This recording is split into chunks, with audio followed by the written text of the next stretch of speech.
Bismillahirrahmanirrahim. Assalamualaikum warahmatullahi wabarakatuh. Alhamdulillah, segala puji bagi Allah pencipta langit dan bumi. Salam serta taslim senantiasa tercurahkan kepada baginda Rasulullah Muhammad sallallahu alaihi wasallam. Berkat beliau kita mengenal Islam, mengenal ajaran yang hak dan yang batil. Berkat beliau juga kita bisa melihat dengan jelas perbedaan antara Tuhan dan makhluk yang dituhankan. Melalui beliau kita juga bisa paham mana kitab suci, mana kitab yang dianggap suci. Melalui beliau juga kita bisa membedakan mana Rasulullah dan juga mana utusan setan. Dari beliau kita juga bisa memaknai kebenaran yang bersumber dari akal dengan kebenaran semu yang tidak sampai kepada poin kebenaran namun dipaksakan untuk dianggap sebagai sebuah kebenaran. Sahabat yang dimuliakan oleh Allah,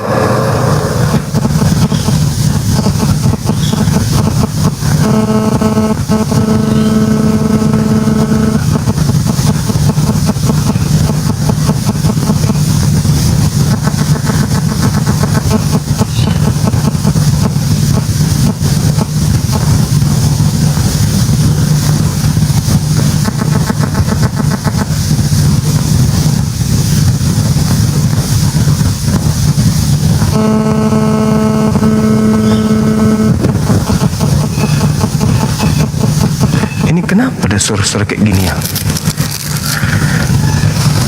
Kok banyak kali suara ya? Noise banget kan?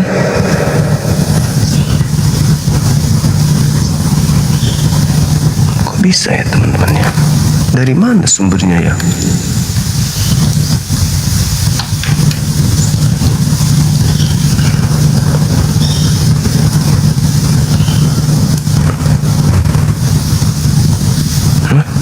Kok bisa?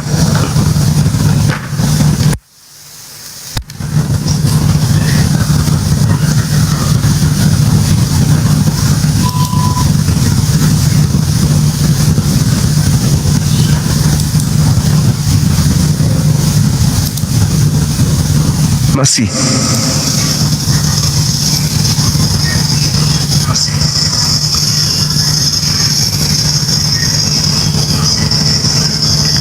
Iya, ribut kali. Tunggu.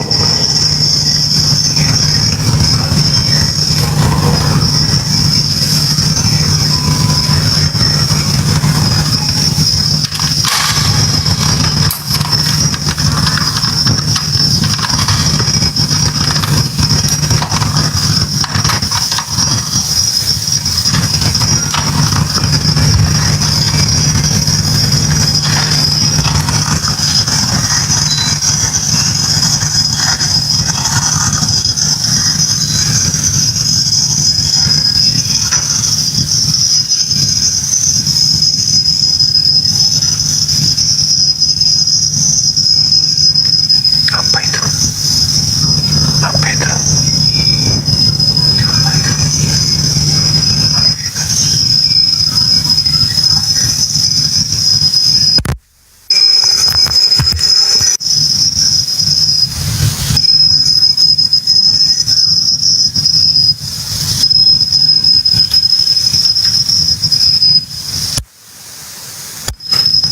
Dari mana asalnya suara ini?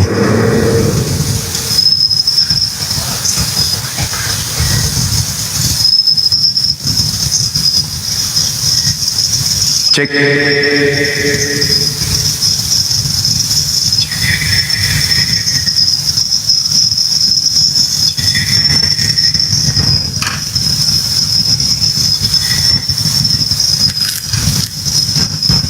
Masih ada ya?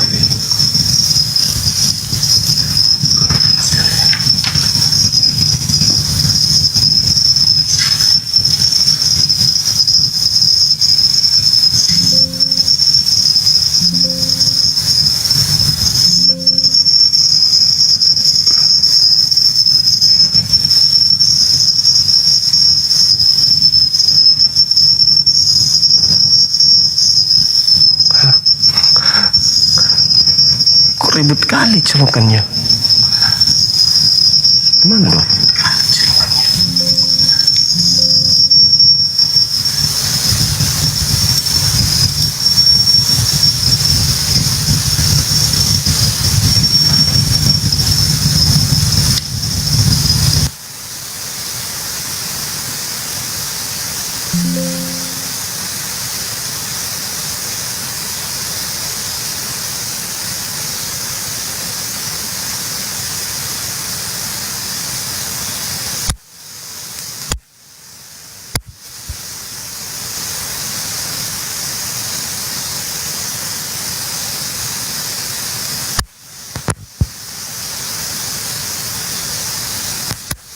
Pairing.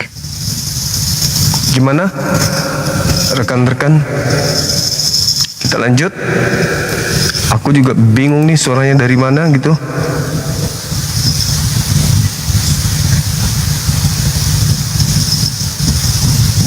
Cek.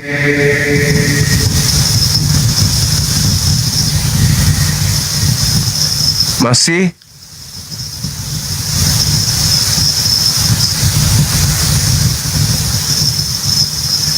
Satu dua, cek. Aman tak ya? Berisik kan ya? 1 2 3, cek cek cek cek cek. 1 2. Oke. Oke.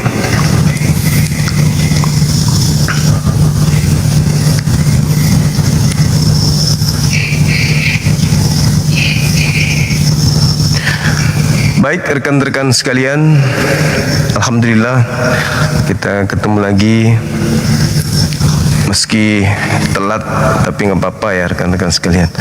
Yang pada intinya kehadiran kita tentu memberikan warna di dunia apologet, di mana teman-teman kita tentu sudah dari pagi memberikan edukasi di setiap komal-komal untuk memberikan satu informasi atau kajian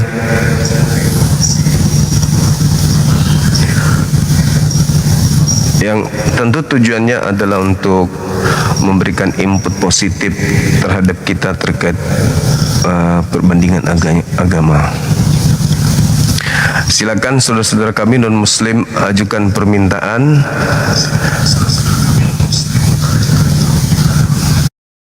Kita bahas tema terkait dengan keselamatan yang mudah-mudahan di Islam atau di Kristen yang tidak ada jaminan keselamatannya. Kalau teman kita sudah beberapa yang tadi malam kita ajak diskusi terkait tema ini, tapi muter-muter. Kita minta di mana ada kepastian itu, tapi tidak memberikan solusi dan jawaban yang tepat. Halo, selamat siang.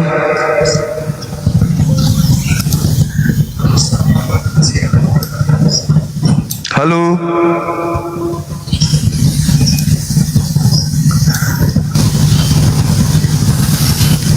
Teman-teman non-muslim silakan ajukan permintaan. Tema kita masih tema yang semalam. Tentu rekan-rekan sekalian sudah punya bahan untuk memberikan jawaban dari tema ini. Adakah jaminan yang pasti, yang tidak ambigu, tetapi jelas menyatakan bahwa keselamatan itu ada untuk teman-teman Kristen dari Yesus utamanya, kan ya? Dari Yesus. Kalau ada, tolong dong tunjukkan di kita yang mana gitu. Karena saya sendiri sebagai penggiat dunia debat lintas agama itu belum pernah membaca di Bible, baik perjanjian lama maupun perjanjian baru, terkait dengan adanya jaminan keselamatan dari Tuhannya Yahudi atau dari Yesus sekalipun kepada orang Kristen. baik itu Katolik, Protestan, Mesianik, Pantekosta atau semua sekte di luar Yahudi yang mengatasnamakan diri mereka sebagai pengikut Yesus, itu saya tidak pernah temukan di Bible. Kecuali dari Paulus. Ya, kalau dari Paulus kan jelas memang misinya memberikan kabar gembira kepada pengikutnya. Tapi kalau dari Yesus itu saya tidak temukan data itu. Saya nggak temukan. Kita butuh kejelasan, bukan abu-abu, bukan klaim sepihak. Kristen selamat dari mananya? Siapa yang memberikan jaminan keselamatan itu? Dan tertulis di mana di Bible? Apakah memang ada? Kalau ada itu di mana tertulisnya? Tuh. Kalau ada di mana? Di kitab Yahudi kah? Ucapan Yesus kah? Atau di mana itu tertulis? Halo, selamat siang. Halo juga. Halo juga. Jangan nanti langsung kau turunkan aku ya. Kalau masih tetap kemarin masih botol, pasti saya turunkan. Ngapain saya diskusi sama orang botol? Kau yang botol. Kau suka botol itu. Kau merasa pintar kau. Saya cuman minta jaminan Yesus tentang Kristen, ada nggak? Yohanes 3 ayat 16. Iya. Itu nggak bicara Kristen, bos. Itu berbicara tentang. Kau tahu nggak Kristen itu apa? Pengikut Yesus. No. Nah sekarang aku tanya, jaminan keselamatan nabimu dari mana? Jaminan keselamatan kalian mana? Kalau kami udah jelas sekali. Bohong. Orang beriman, orang Islam itu udah pasti di surga. Penipu kau. Kau bilang nabimu jalan keselamatan. Al-Quran surah Al-Mu'minun. Mana datanya? Pakai data lah. Al-Quran surah Al-Mu'minun. Itu jelas itu. Fussilat ayat 30. Itu udah jelas. Sekarang tunjukkan samamu. Pakai data lah. Jaminan dari kitabmu mana? Ayo, ini dari kemarin. 16. Itu bukan untuk orang Kristen. 16, ayo. Bukan untuk orang Kristen. Bukan untuk orang Kristen. Ini saya punya data nih. Yang saya minta untuk orang Kristen, teman. Mana keselamatan darimu, yo cepat. Yang jaminan Al-Mu'minun. Yohanes 3 ayat 16 jaminannya. Kristen itu pengikut Yesus. Ayo, mana jaminan dari kalian coba? Mana di situ Yohanes 3 pengikut Yesus? Kamu jangan bertanya soal yang pasti. Harusnya yang kau pertanyakan tentang keyakinanmu, kawan. Enggak nyambung. Saya kau yang gak nyambung, kawan. Diam. Lihai kau. Kau belut. Oke, saya tunjukkan satu data ya. Ayo, mana? Tunjukkan datamu. Diam dulu, pemakan babi, diam. Saya kasih jawaban. Habis itu saudara yang kasih jawaban. Oke ya. Al-Quranul Karim surah Al-Mu'minun. Diam dulu. Diam dulu. Kok kayak babi kau? Kok kayak babi? Mentang-mentang kau makan babi kok. Diam dulu, gantian. Diam dulu. Ini pemakan babi nih. Diam dulu, pemakan babi. Aduh. Diam dulu, saudaraku, pemakan babi, diam dulu. Kau jangan kayak babi lah. Cukup makananmu aja yang babi. Kau jangan ikut-ikutan kayak babi. Diam dulu supaya kupingmu berfungsi. Gimana sih? Diam dulu. Diam dulu. Dengarkan ya, dengar. Saya bacakan dalilnya.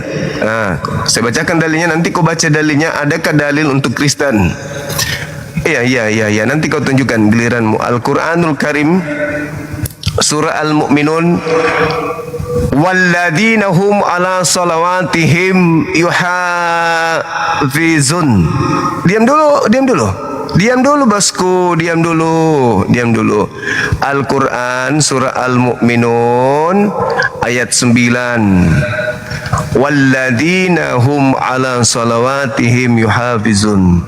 Dan adapun orang yang solat, yang khusyuk memelihara solatnya, ulaika humul warithun, mereka itulah yang mewarisi, alladzina yarithunal firdaus hum fiha khalidun. Orang yang memelihara solatnya, mereka itulah yang mewarisi surga Firdaus, mereka kekal di dalamnya. Ayatnya Al-Mu'minun ayat 9 sampai ayat 11. 3 ayat. Oke. Sekarang giliran Anda, tolong tunjukkan di mana di dalam kitab saudara jaminan keselamatan bagi orang Kristen yang ibadah minggu. Silakan. Yang ibadah minggu ya. Silakan. Saya buka mic Anda. Silakan. Buka mic-nya, Anda bicara. Jangan kau putuskan mic-mu Juma. Silakan kau tunjukkan ibadah minggu ada jaminannya. Silakan. Bukan itu inti keselamatan Juma. Bukan itu. Yang pokok lah kita, yang pokok. Tahu aja yang kau sebut belum selamat gimana ya kau? Yang saya minta jaminan untuk Kristen. Ibadah minggu. Ini Yohanes 3 ayat 16. Yohanes 3 ayat 16 ini ku baca ya. Yohanes 3:16. Begitu besar kasih karunia Tuhan akan dunia ini sehingga ia menganugerahkan anaknya yang tunggal, barang siapa yang percaya tidak binasa melainkan memperoleh hidup yang kekal. Apakah yang menyalib Yesus? Barang siapa yang percaya kepada Yesus beroleh keselamatan. Itu keselamatan diberikan Yesus, bukan hanya kepada Dengar dulu. Apakah yang menyalib Yesus itu orang yang percaya Yesus? Jawab. Apakah salib itu adalah orang yang percaya Yesus? Jawab. Apakah yang menyalib Yesus adalah orang yang percaya kepada Yesus? Jawab. Buka mic-mu. Jangan kau tutup mic-ku juga. Apakah jadi pengecut? Apakah yang menyalib Yesus, yang menghadiahkan salib kepada orang Kristen? Wajahmu kau tutupi, nampak kali kau pengecut. Dengar, apakah yang menghadiahkan salib kepada orang Kristen itu adalah orang yang percaya Yesus? Orang percaya. Menghadiahkan apanya ini? Menghadiahkan salib. Apa? Menghadiahkan salib kepada Kristen. Mana ada menghadiahkan itu? Kau nggak nyambung. Lalu salib itu dari mana? Salib itu berbicara dari 3 hal. Itu ada rencana manusia, ada rencana setan, salib itu, ada rencana Tuhan, gitu loh. Salib jadi itu, dengar. Salib itu, dengar. Kau nggak tahu soal salib, dengar. urus agamamu. Kan di situ dikatakan di sana, begitu besar kasih karunia Tuhan sehingga Dia menggerakkan Yesus. Barang siapa yang percaya tidak binasa. Nah, sekarang pertanyaan saya, apakah orang yang menyalib Yesus adalah orang yang percaya? Nyambung pertanyaanmu dengan ayat yang kau baca, nggak nyambung. Kan yang percaya Yesus yang ditanya, selamat. barang siapa yang percaya kepada Yesus beroleh selamat. Itunya. Sekarang pertanyaan saya. Oh, lari ke salib. Nggak nyambung cuma. Iya, karena Kristen itu simbolnya salib. Kau nggak nyambung. Tanya kau. Bagaimana batu yang kau sembah itu?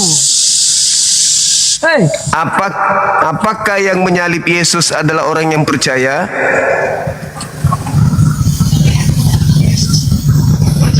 Buka mic-mu, longor. Jangan kau tutupi mic-ku cuma. Sekarang apakah yang menyalib Yesus orang yang percaya? Pakai rok kau. Udah menyerah. Itu tentara Roma itu cuma. Sekarang pertanyaannya apa? Yang menyalib itu. Apakah orang yang menyalib Yesus adalah orang yang percaya? Ayolah kita tanya dia. Begitu. Tanyalah dia cuma. Kok tanya aku?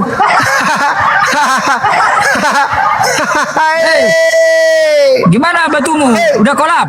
Udah jilat? Masih nyembah berhala aja, udah sombong.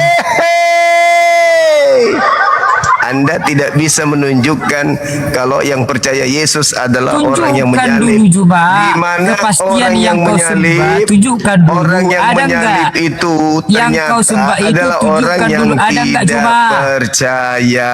Ada enggak Juma? Berarti Tunjukkan dulu. Tunjukkan salib dulu Juma.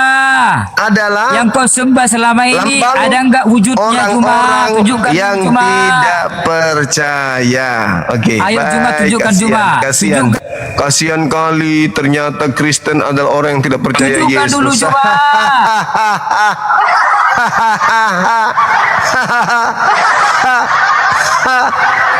Hei, masalah generasi. Yohanes 3 nomor 16 itu enggak nyambung dengan Kristen. Kalau orang Kristen percaya Yesus, maka tidak akan percaya penyaliban. Karena penyaliban itu adalah pekerjaan orang-orang yang justru tidak percaya Yesus. Orang-orang yang percaya ketika Yesus datang di tengah-tengah Bani Israel, andai saja seluruh Bani Israel percaya Yesus, apakah mereka menyalibkan? Apakah ada di antara mereka yang akan menyalib Yesus? Apakah ada yang punya niatan berkongkong-kongkong menyalib Yesus? Apakah iblis akan menggunakan mereka untuk menyalib Yesus? Andai saja seluruh Israel percaya Yesus, maka tidak ada penyaliban.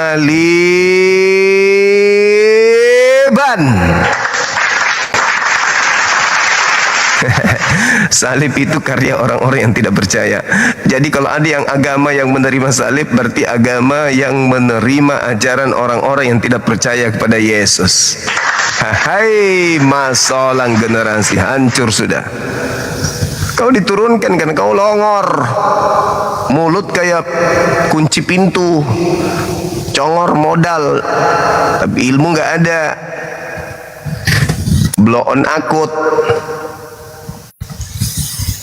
Saya lebih percaya Yesus daripada kau malah.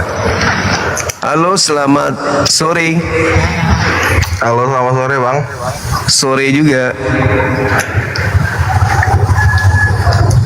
Dari Katolik, Protestan. Dari Protestan Bang. Oke, silakan buka kamera. Kita diskusi Aduh, tema sederhana. Itu udah Belum bisa, bisa nih Bang karena masih dikit followernya Bang. tinggal diterima. Udah aku kirim. Save, terbuka dia. Silakan.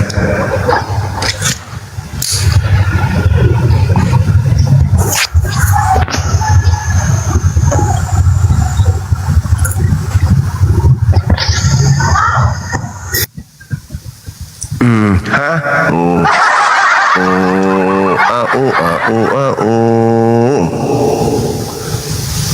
Silakan teman-teman non muslim ajukan permintaan. Teman-teman muslim tolong multinya di ini dong, dibatalin dong, banyak kali ini weh. Rata-rata muslim malah yang minta naik. Batalin kawan, batalin sayangku. Batalin. Halo, selamat sore. Halo, sore Bang Juma. Halo juga. Katolik Protestan abang? Saya mualaf Bang Juma. Alhamdulillah. Sebelumnya Protestan. Siap. Kapan mualafnya bang? Saya sebelum Oh, sorry. Nanti naik DM aja. Halo, saudara Ami. Halo, Katolik Protestan. Katolik. Buka kameranya abangku. Silakan. Abangku Ami yang ku sayang. Buka kamera. Halo. Ya halo. Saudara, iya buka kameranya. Ini nggak bisa nih gimana? Oh, nggak bisa sih. Bisa dong, bisa. Tuh aku udah kirim. Tinggal di save, diterima gitu. Gimana nih? Tidak diterima. Halo Bang Fan. Halo Bang. Kasih abiu. Abiu. Halo Bang Fan. Minta naik. Diam-diam baik piye toh? Silakan Saudara Ami. Bahasan kita terkait dengan adanya agama yang percaya diri sebagai anak Tuhan, tapi ternyata begitu kita selidikin tidak ada jaminan keselamatannya. Itu gimana itu? Silakan. Aduh, gimana ya?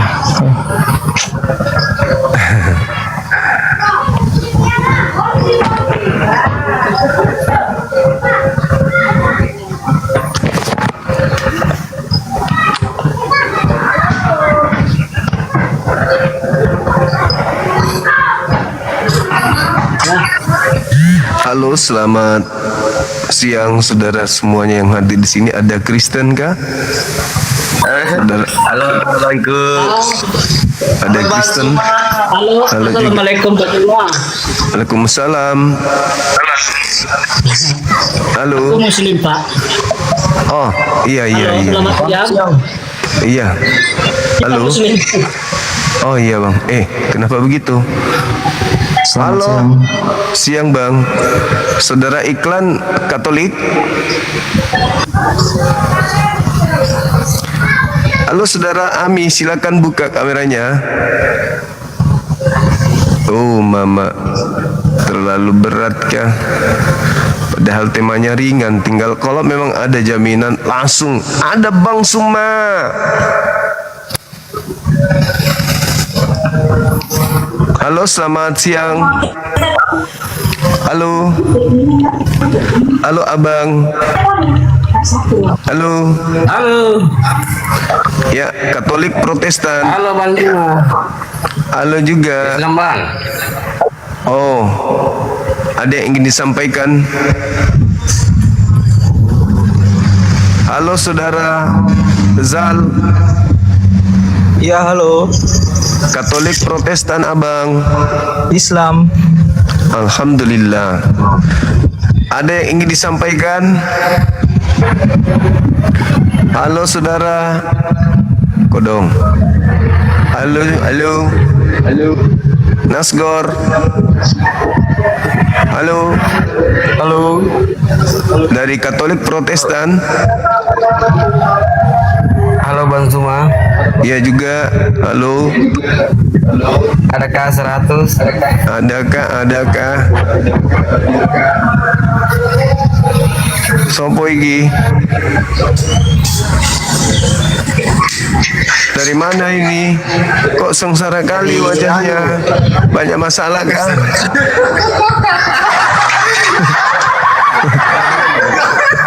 Sopo iki? Aduh Bang Suma. Sama yang dari Bali. Mana Bang? Bung Bana, Masya Allah, luar biasa, keren. Kupikir dia lagi ditahan dia, kok nggak senyum-senyum kayak sengsara kali. Kayak ini kawan kita ada masalah gitu, habis diputusin cintanya sama mertua. Halo Sarang. Halo Bang. Halo Bang. Katolik Protestan Advent India. Islam Bang, Islam. Salam pencet Bang, salam pencet. Baik Salam dari Bang. Sandakan Sabah. Siap, Masya Allah. Salam balik pada teman-teman di sana, keluarga di sana. Halo, selamat sore. Assalamualaikum. Waalaikumsalam Abang. Apa kabar? Baik. Alhamdulillah. Masya Allah. Baji-baji ji. ini, bosku. Oh, luar biasa, Masya Allah. Bisnis kan komedi. Oke, sorry. Anjo puna niaki moderator kah lincadudi jai baik itu baji ki. Karena kita mau diskusi dengan orang-orang kita dari pihak Kristen. Halo, selamat sore. Selamat sore Bang Juma. Sore juga Bang. Bang Hendrik Katolik Protestan Advent Islam. Alhamdulillah. Baik abang, baik.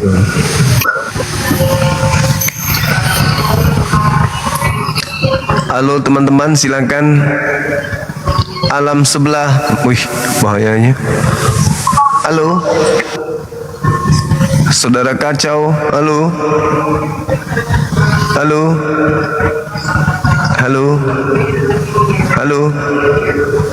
Mati sebelah. Halo. Ya Allah ya Karim.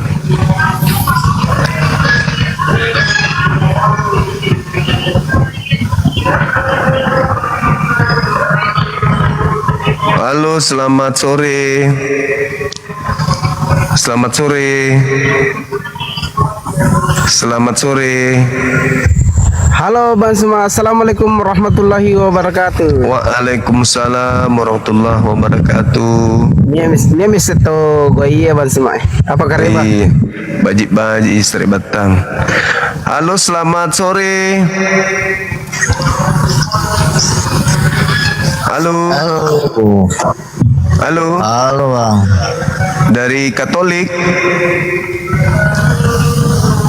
Halo.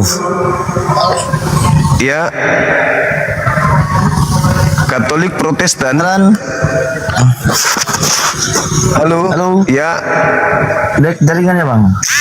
Iya. Dari Katolik atau Protestan ini? Kristen Halo? bang. Boleh buka kameranya, silakan. Jaringannya lek. Oh, Jaringannya lek bang. iya ya. Belum bisa buka kamera Lek juga ini. jaringan abang. Enggak. putus. Iya, betul. Abang di mana? Iya sudah buka. Manras yang gue teh. Teman-teman non muslim silakan ajukan permintaan. Mohon supaya yang muslim untuk tahan diri dulu ya. Kita naikkan dulu teman-teman kita yang non muslim.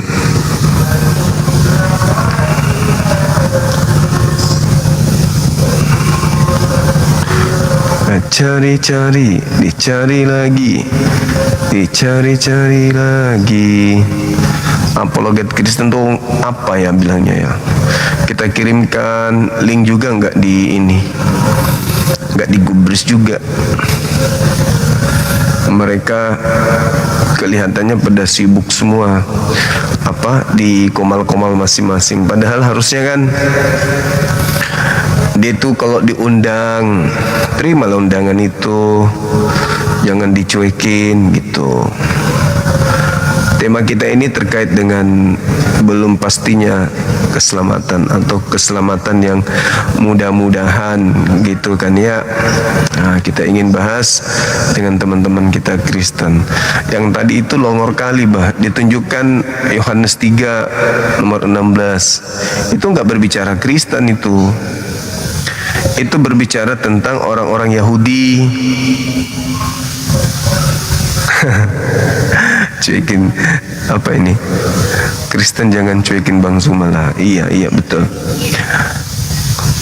Yohanes 3 nomor 16 itu seibarat sayembara kepada orang-orang Yahudi. Siapa yang percaya kepada Yesus di antara orang-orang Yahudi ini, kan Yesus datang kepada bangsanya. Aku diutus hanya kepada domba yang sesat dari umat Israel. Barang siapa yang percaya akan kedatangannya sebagai Mesias untuk mereka, yaitu Bani Israel, mereka tidak akan binasa, melainkan memperoleh hidup yang kekal. Jangan pula diartikan itu untuk seluruh manusia, enggak. Tapi di situ ada begitu besar kasih karunia Tuhan akan dunia ini. Iya betul. Maksudnya adalah di luar Yahudi, kalau mau selamat, percaya kalau Yesus itu diutus untuk Bani Israel tok. Nah, di mana kita bisa mendapatkan posisi yang terkeren di seluruh agama di bumi ini, yang bisa memperoleh hidup kekal itu? Ya di Islam. Karena hanya di Islam menempatkan umatnya percaya kalau utusan Tuhan yang lahir tanpa ayah untuk Bani Israel. Kalau di Kristen tidak percaya, malah orang Kristen berpikir Yesus hanya untuk dirinya juga. Berarti menyalahi konsep. Di Hindu apalagi, Buddha apalagi, ateis apalagi, hanya Islam yang menyediakan tempat duduk yang paling cocok dengan itu, yaitu dunia. Harus tahu Yesus itu harus dipercayai. Begitu besar kasih karunia Tuhan pencipta langit dan bumi sehingga dia menganugerahkan hambanya. Siapa yang percaya kepada hambanya tidak binasa, melainkan memperoleh hidup yang kekal. Nah, Islam gitu, percaya hamba Allah yang datang ke tengah-tengah kaumnya Bani Israel yang lahir tanpa ayah dari seorang perawan mengajarkan Injil. Islam percaya, berarti Islam memperoleh hidup kekal, tidak binasa dalam dosa. Coba, harusnya orang Yahudi percaya kalau Yesus datang kepada mereka untuk sebagai Mesias, tapi tidak percaya. Yang percaya malah Islam. Gitu. Nah, sedangkan orang Kristen, gimana bilangnya ya teman-teman Kristen kita ini ya? Kalau percaya Yesus, berarti kan percaya kalau Yesus itu pernah berkata kalau dirinya diutus hanya untuk domba-domba yang sesat dari umat Israel. Itu kalau percaya. Kalau percaya Yesus, ya waspada kepada penyesat yang datang memakai namanya. Kalau percaya Yesus, ya percaya bahwa Yesus melarang murid-muridnya percaya ketika ada orang yang mengaku bertemu dengan dirinya di padang gurun, di dalam bilik rahasia. Kalau Kristen percaya Yesus itu harus begitu. Waspadalah kepada orang Farisi. Ucapan siapa itu? Ucapan Yesus. Jadi kalau Anda percaya Yesus, percayalah ucapannya. Bahwa harus waspada kepada orang Farisi. Anda malah bukan waspada kepada orang Farisi, malah menjadi pengikutnya. Bagaimana mau memperoleh hidup kekal kalau gitu? Nggak bisa sampai ke sana. Yesus mengajarkan barang siapa yang meniadakan hukum Taurat meskipun yang paling terkecil, maka dia akan menempati tempat terhina. Percaya enggak? Percaya bang. Terus kenapa mengikuti orang yang membatalkan semua hukum Taurat? Kalau percaya. Aneh teman-teman kita ini. Aneh serius. Aneh. Benar-benar aneh. Begitu besar kasih karunia Tuhan akan dunia sehingga menganugerahkan Yesus. Siapa yang percaya Yesus tidak binasa. Kalau percaya kenapa jadi Kristen? Sahabat Keiko, Koike, selamat bergabung. Halo saudara Edi Soak. Apa ini? Halo. Halo juga. Assalamualaikum. Waalaikumsalam. Dari mana bang? Katolik? Dari Protestan? Jakarta, Bang. Wallah. Agama.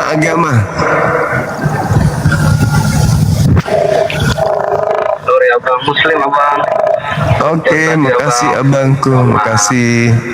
Ya. Halo Tuyul. Selamat sore. Selamat siang menjelang sore. Iya, dari Kristen, Katolik, Protestan, Advent. Bang Juma, ini saya mau bertanya. Katolik, Protestan. Apa? Agamanya, agama Katolik, Protestan. Muslim. Oh mama. Kumaha naon?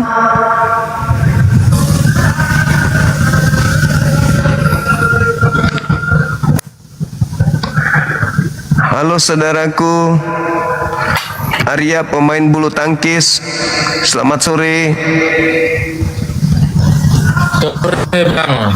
Sore. Siap. Katolik, Protestan. Hindu bang. Hindu. Iya. Hindu. Iya. sering lihat debatnya Bang Juma sama Edis TV. Oke, sip. Mantap.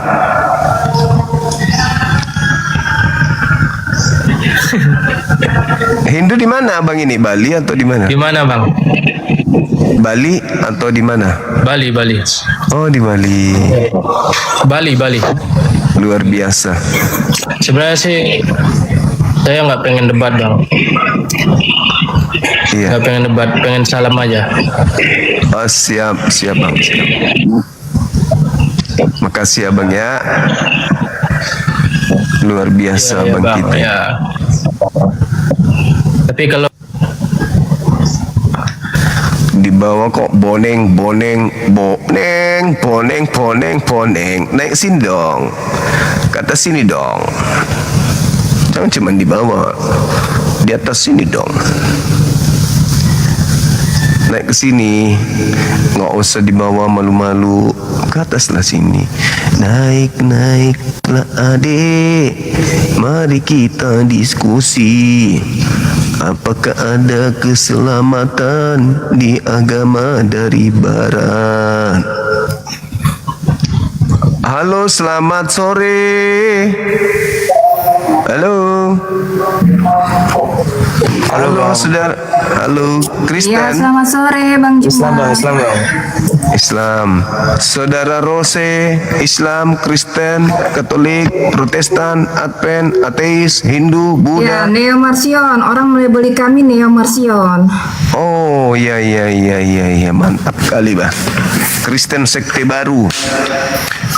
Udin. Halo, assalamualaikum warahmatullahi wabarakatuh, Bang Juma. Waalaikumsalam. Uhti Emira, thank you udah gabung. Iya, gimana Bang? Iya. Ibu Rose, Iya. Kedengaran Boleh- nggak suara saya? suara saya kedengaran. Boleh saya tinggal sebentar bareng 15 menit? Oke. Iya, Ibu. Ya, berarti jangan nyalain kamera dulu ya. Iya. Dinda Nora naik, Dinda, saya ibadah dulu sejenak. Oke. 10. See you later. Oke, thank you. Apa saya turun dulu ya, Bang ya? Di sini aja. Banyak kok ini, ada mantili di bawah. Nih. Tuh, teman saya tuh. Ya, kita ngobrol santai aja ya, Bang Juma ya. Iya, Menang makasih. debat kok. Saya pengen ngobrol aja. Siap. Tapi sebentar Ya, saya kan izin belum pernah dulu. ngobrol dengan Bang Juma nih. Siap Ibu. Saya izin ibadah dulu sejenak. Ini ada Oke. ada tante saya naik tuh. Oke, see you. Dendetan. Assalamualaikum warahmatullahi wabarakatuh. Waalaikumsalam warahmatullahi wabarakatuh. Dinda, saya izin sejenak ya. Teman-teman jangan kemana-mana ya. Iya bang. Ya, assalamualaikum. Waalaikumsalam warahmatullahi wabarakatuh. Ya, selamat siang kakak Ros Ya, selamat Mede. siang Kak Nora. Ya, kakak dari mana tadi? Ya, kalau orang melabeli kami itu Neo Marsion. Sama seperti kakak Boruni Yesus ya? Oh, bukan. Oh iya, Beda lagi mirip. ya? Secara basic mirip, betul ya. Kami menolak IHWH sebagai Tuhan, benar. Tapi kalau udah detail mungkin agak beda ya. Karena kan kalau Boruni itu menolak PL ya, keseluruhan. Kalau saya tidak. Maksudnya kami ya, Neo Marsion tidak. Oh, gitu. Jadi yang Ya, membedakan kami tidak menolak PL. itu apa? Kami tidak menolak PL. Konsep. Oh, itu aja. Iya, begitu, iya. Dan intinya gini, kami melihat Kalau adanya semangatnya dua sah Tuhan ya? di dalam perjanjian lama. Ada dua Tuhan dalam perjanjian lama. Oh, gitu ya. Iya. Jadi kalau kakak pakainya apa? Iya. Pasti dua-duanya, cuman kan harus jelas ya, Kak ya. Jadi saya melihat sebenarnya Tuhan yang di PL itu tidak sepenuhnya Tuhan yang benar. Ya ada dua lah, ada dua influencer, intinya begitu Kak.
Bang Zuma turunkan aku Iya, Kak Ros, halo Kak Ros. Kesalahan tadi Kak Ros, maaf. Kak Ros. Kak Ros. Kak Ros. Bang Zuma suruh pakai tudung yang bagus. Ya, bukan tudung tapi pakai hijab. Kak Ros, halo Kak Ros. Mana Kak Rosnya nih? Aku. Kak Ros. Kak Ros. Kak Ros. Kak Rosnya nggak bersuara. Kak Ros nggak tahu buka mute ya? Tahu lah. Halo Kak Ros. Aku keringatan loh. Kak Ros. Kak Ros. Aduh.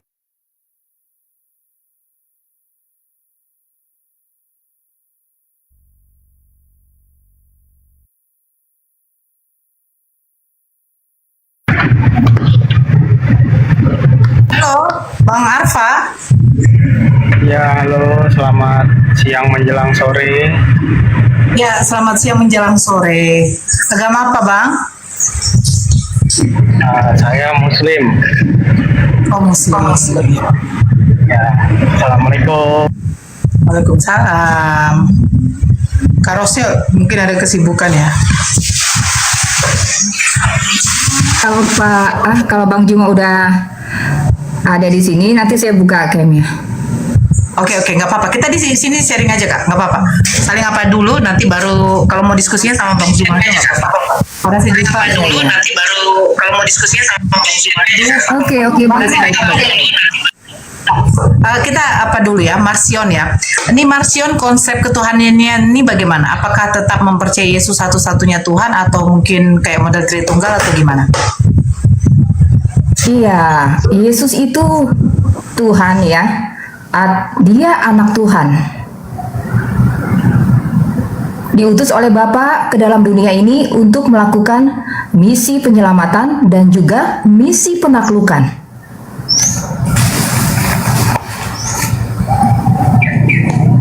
Misi apa tadi? Penyelamatan? Misi penyelamatan dan misi penaklukan. Misi penaklukan. Berarti Yesus ini juru selamat. Yes. Tuhan juru selamat. Iya. Oke, kita coba buka Yesaya 45 kah? Bisa? Baik. Yesaya 45 nomor kalau nggak salah nomor 15. Nomor 15 ya. Saya baca atau kakak yang baca? Silakan baca biar saya juga perhatikan di sini. Oke, silakan. Oke. Sungguh engkau Tuhan yang menyembunyikan diri, Tuhan Israel juru selamat. Nah, apa merujuk kepada Yesus juga itu? Oh tidak. Oh, jadi ini merujuk kepada siapa? YHWH only. YHWH. Oke, Ya. YHWH ini Tuhannya Israel, benar? Iya, karena kan kekuasaan YHWH itu hanya meliputi tanah Israel. Kalau di tanah Mesir kan punya dewanya sendiri kan, nggak laku. Oke. Nah, ini sungguh engkau Elohim yang menyembunyikan diri, Elohim Israel juru selamat. Nah, orang di zamannya Nabi Musa, di zaman sebelum datangnya Yesus, mereka mengatakan bahwa juru selamat itu adalah Elohim, Tuhan Elohim. Nah, sekarang kalau di dalam perjanjian baru, juru selamatnya adalah yang dilahirkan, yaitu Yesus. Lukas 2 nomor 11. Hari ini telah lahir bagimu seorang juru selamat, Kristus Tuhan di kota Daud. Nah, yang juru selamat ini Tuhannya orang Israel atau Tuhan yang dilahirkan? Oh, kalau Israel itu sebenarnya Yahweh itu hanya juru selamat dari kekalahan perang. Oh, jadi kalau nggak perang bukan juru selamat? Loh, karena memang GHWH bilang dia pahlawan perang. Keluaran 15 ayat 3. Oh, jadi hanya untuk peperangan saja dia juru selamat. Ya, makanya dia disebut dewa perang. Oh, YHWH itu dewa perang. Yes. Oh, berarti Tuhannya Musa, Tuhannya Yakub, Tuhannya Ishak, Abraham itu dewa perang. Nah, kalau YHWH ini ya, menurut pengakuan dia itu baru jadi Tuhan sejak dia menuntun bangsa Israel keluar dari Mesir. Sebelumnya itu bukan dia. Oh, jadi dewa ini bukan suatu wujudan yang berinkarnasi kalau dewa. Oh, bukan. Dewa ini adalah para malaikat yang berkuasa ya. Jadi gini, ada banyak malaikat dan setiap malaikat, penghulu malaikat berkuasa atas bangsa-bangsa ya. Sebelum Yesus turun ke dunia ya, Kak ya. Ya. Nah, terus?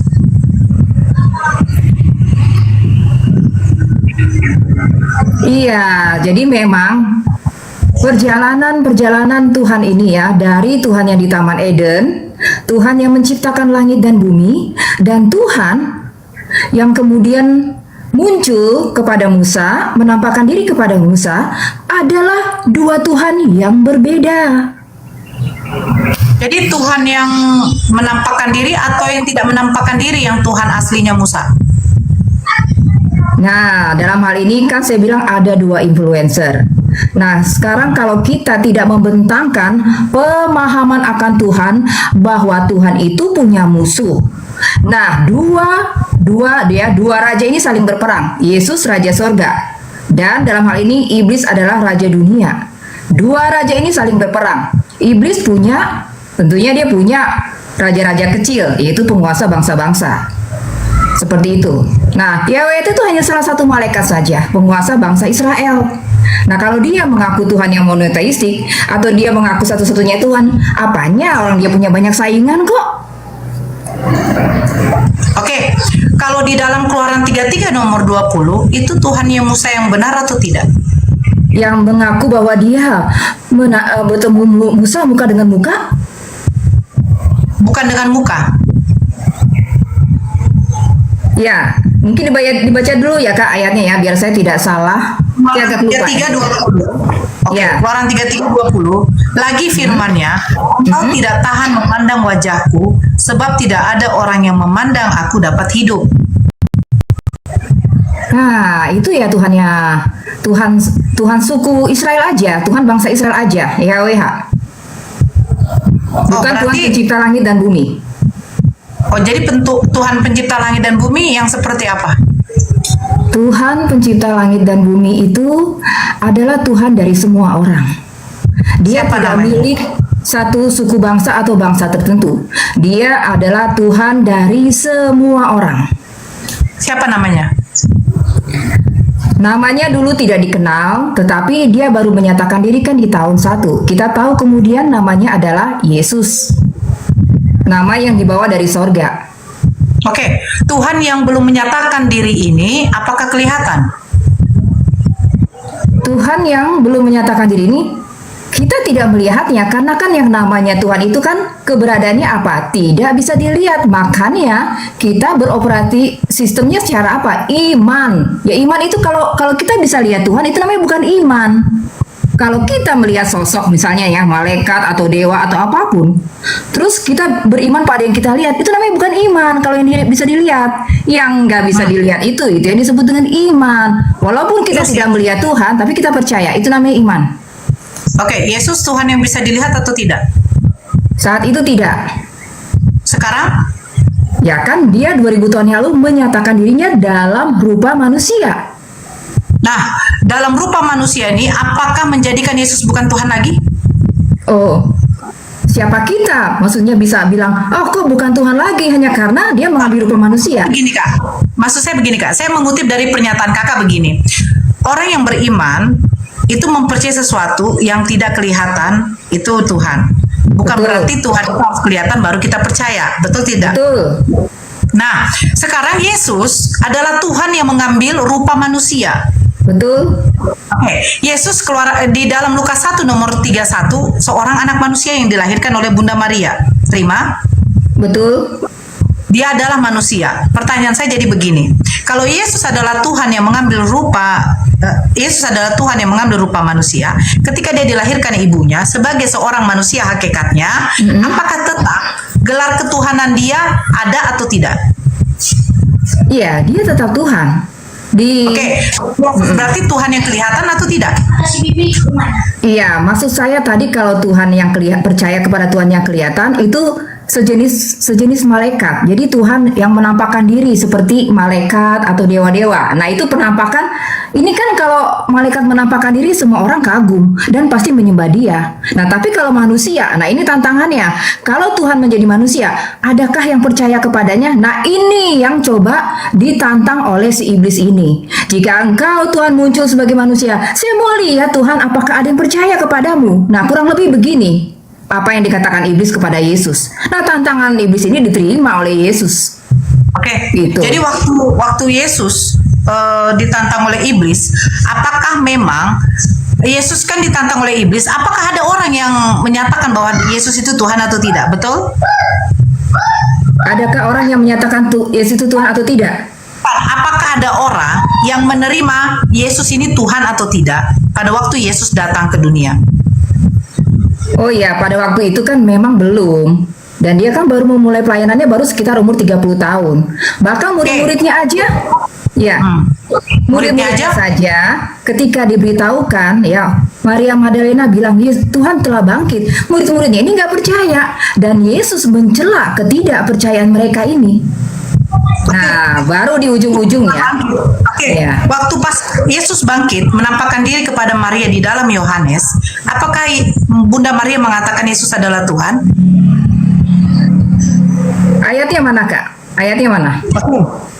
Bukan, apakah pada waktu Yesus menampakkan diri kepada Maria Magdalena pada waktu di dalam kubur, apakah Maria Magdalena mengatakan Yesus Tuhan? Iya. Tapi lihat dulu ayatnya, saya agak lupa apakah dia bilang itu Tuhan, tapi setahu saya ya, dia bilang kalau nggak salah Rabi ya. Ya, Yesus tidak Bunda Maria tidak mengatakan Maria Magdalena. Nah, ini di dalam Yohanes 20 nomor 16 kita baca. Kata Yesus kepadanya, Maria. Maria berpaling dan berkata kepadanya dalam bahasa Ibrani, Rabuni, artinya guru. Kata Yesus kepadanya, janganlah engkau memegang aku, sebab aku belum pergi kepada Bapa, tetapi pergilah kepada saudara-saudaraku dan katakanlah kepada mereka bahwa sekarang aku akan pergi kepada Bapakku dan Bapamu, kepada Allahku dan Allahmu. Dia tidak mengatakan bahwa Yesus itu adalah Tuhan, tetapi pencatatan ini mengatakan Yesus itu Tuhan. Bukan ini percakapan Maria Magdalena dengan Yesus itu mengatakan bahwa Maria memanggil Yesus adalah Rabuni, bukan Tuhan, guru katanya. Nah, setelah itu di 18-nya Maria Magdalena pergi dan berkata kepada murid-murid, aku telah melihat Tuhan. Ini adalah catatan, bukan suatu pengakuan. Beda. Ini seperti suatu kisah yang dicatatkan. Tetapi percakapan antara Maria Magdalena langsung dengan Yesus, Maria memanggil Rabuni. Saya tunjukkan datanya ya, biar enak Kak. Iya, silakan Kak. Karena Kristen kan selalu mengatakan pakai yang merah ini adalah pernyataan dari apa ya? Kata Yesus kepadanya, Maria berpaling dan berkata kepadanya dalam bahasa Ibrani, Rabuni, artinya guru. Nah, kata Yesus kepadanya, janganlah engkau memegang aku. Nah, tiba-tiba di sini langsung dia mengatakan bahwa melihat Tuhan. Kalau kita balik ke sini ya Kak ya, itu dulu. Tadi di dalam Yohanes berapa tadi? Inilah, saya lupa aja terus. Yohanes 20 ya. Kita buka Yohanes. Ya, santai aja Kak, santai Kak. Ya, menunggu Bang Zuma juga kita ya. Yohanes 20 nomor 18. Oke, kita buka ya. Apa kata Maria Magdalena? Maria Magdalena pergi dan berkata kepada murid-murid, aku telah melihat Tuhan dan juga bahwa dia yang mengatakan hal-hal itu kepadanya. Nah, di sini kalau kita lihat, aku melihat Tuhan, di sini merujuk kepada Kyrios, Kak.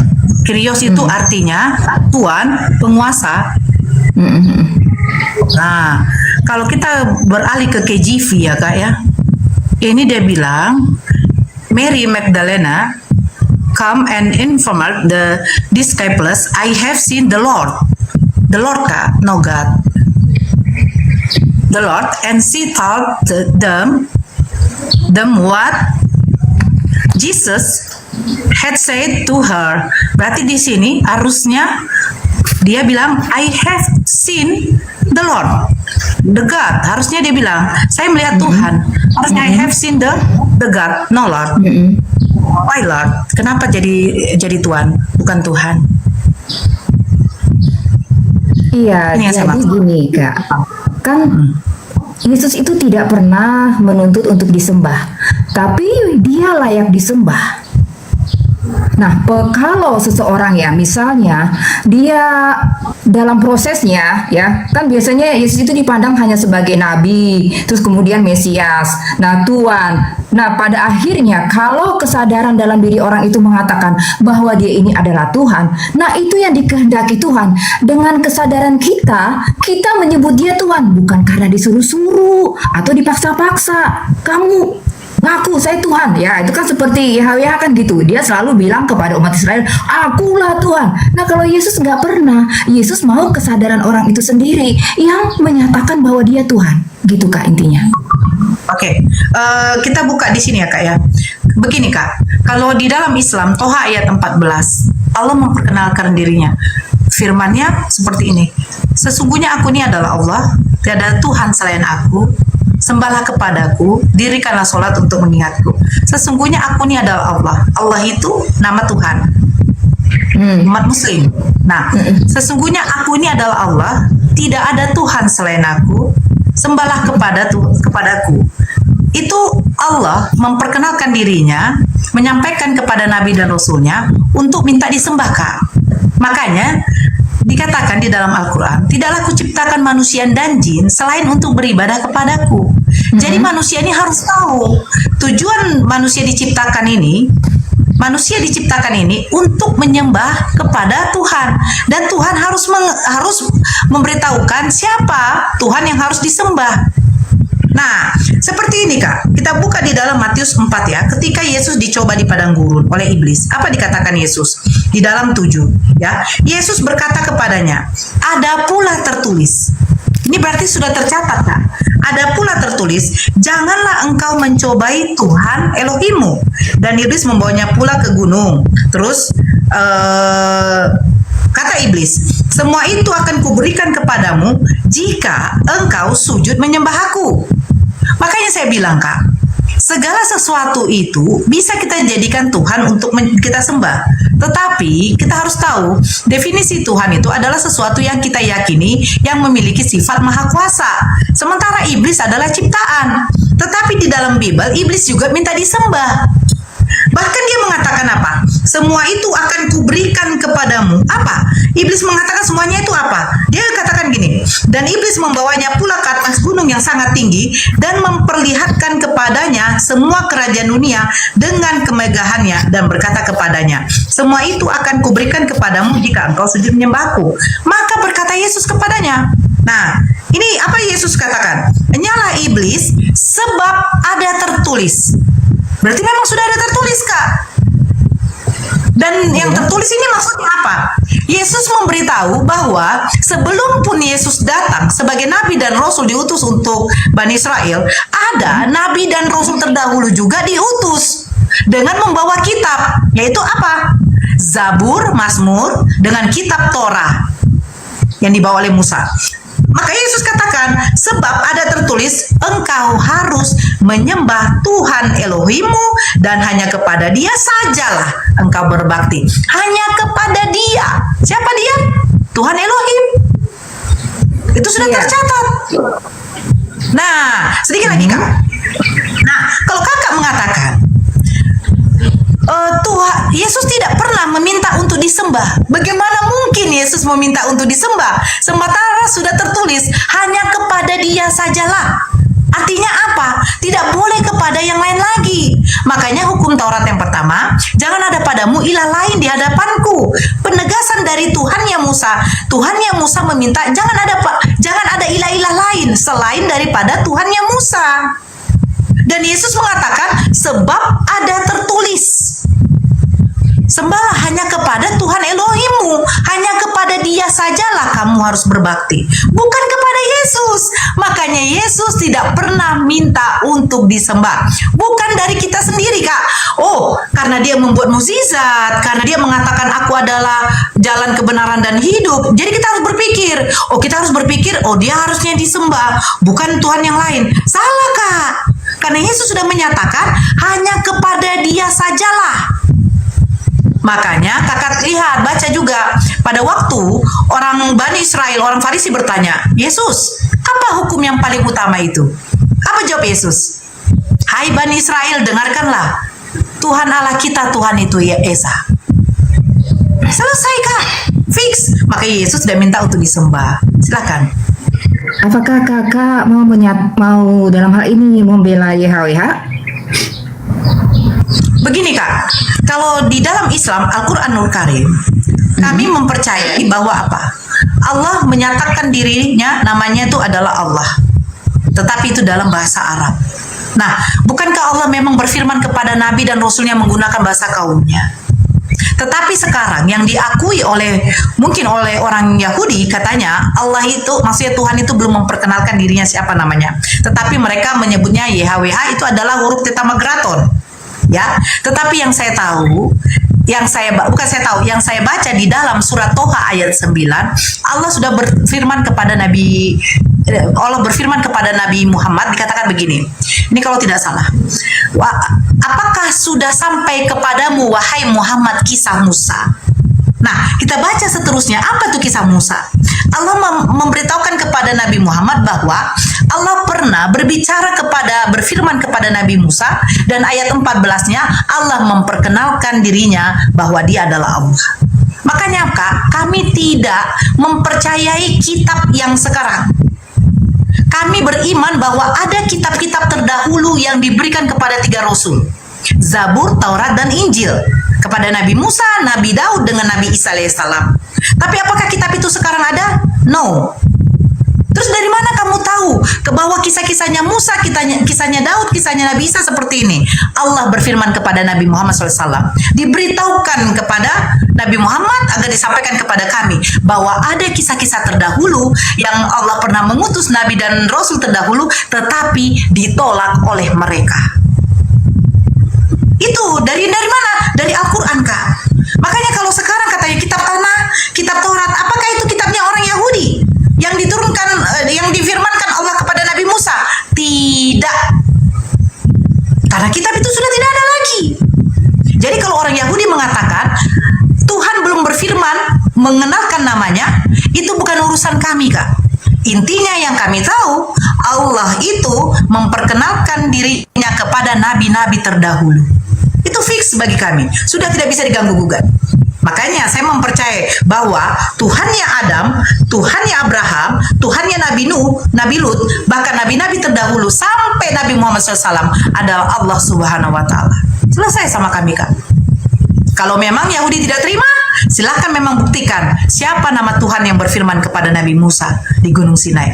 Kalau Kristen tidak menerimanya, buktikan siapa Bapa yang dimaksud oleh Yesus yang memberikan firman kepada Yesus. Segala firman yang engkau sampaikan kepadaku telah aku sampaikan kepada mereka. Yesus menerima firman dari Bapaknya. Siapa nama Bapa itu? Itu saja, Kak. Sebenarnya simple. Gitu. Silakan, Kak. Menunggu Bang Zuma, karena kebetulan Bang Zuma kok lama juga ya. Katanya 15 menit ya kan?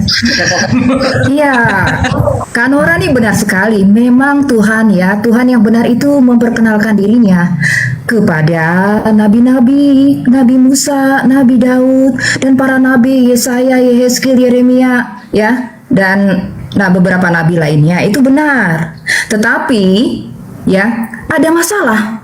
Masalahnya gimana? Tadi kan kakak udah bilang sendiri, ada iblis mencobai Yesus ketika Yesus datang ke dunia, dan iblis menuntut penyembahan dari Yesus. Tentunya kita bertanya-tanya, sejauh mana ini kekuasaan iblis atas dunia ini? Karena bagaimanapun, nabi-nabi itu kan nongkrongnya di bumi, ya kan? Di dunia ini. Nah, kenapa kita harus waspada?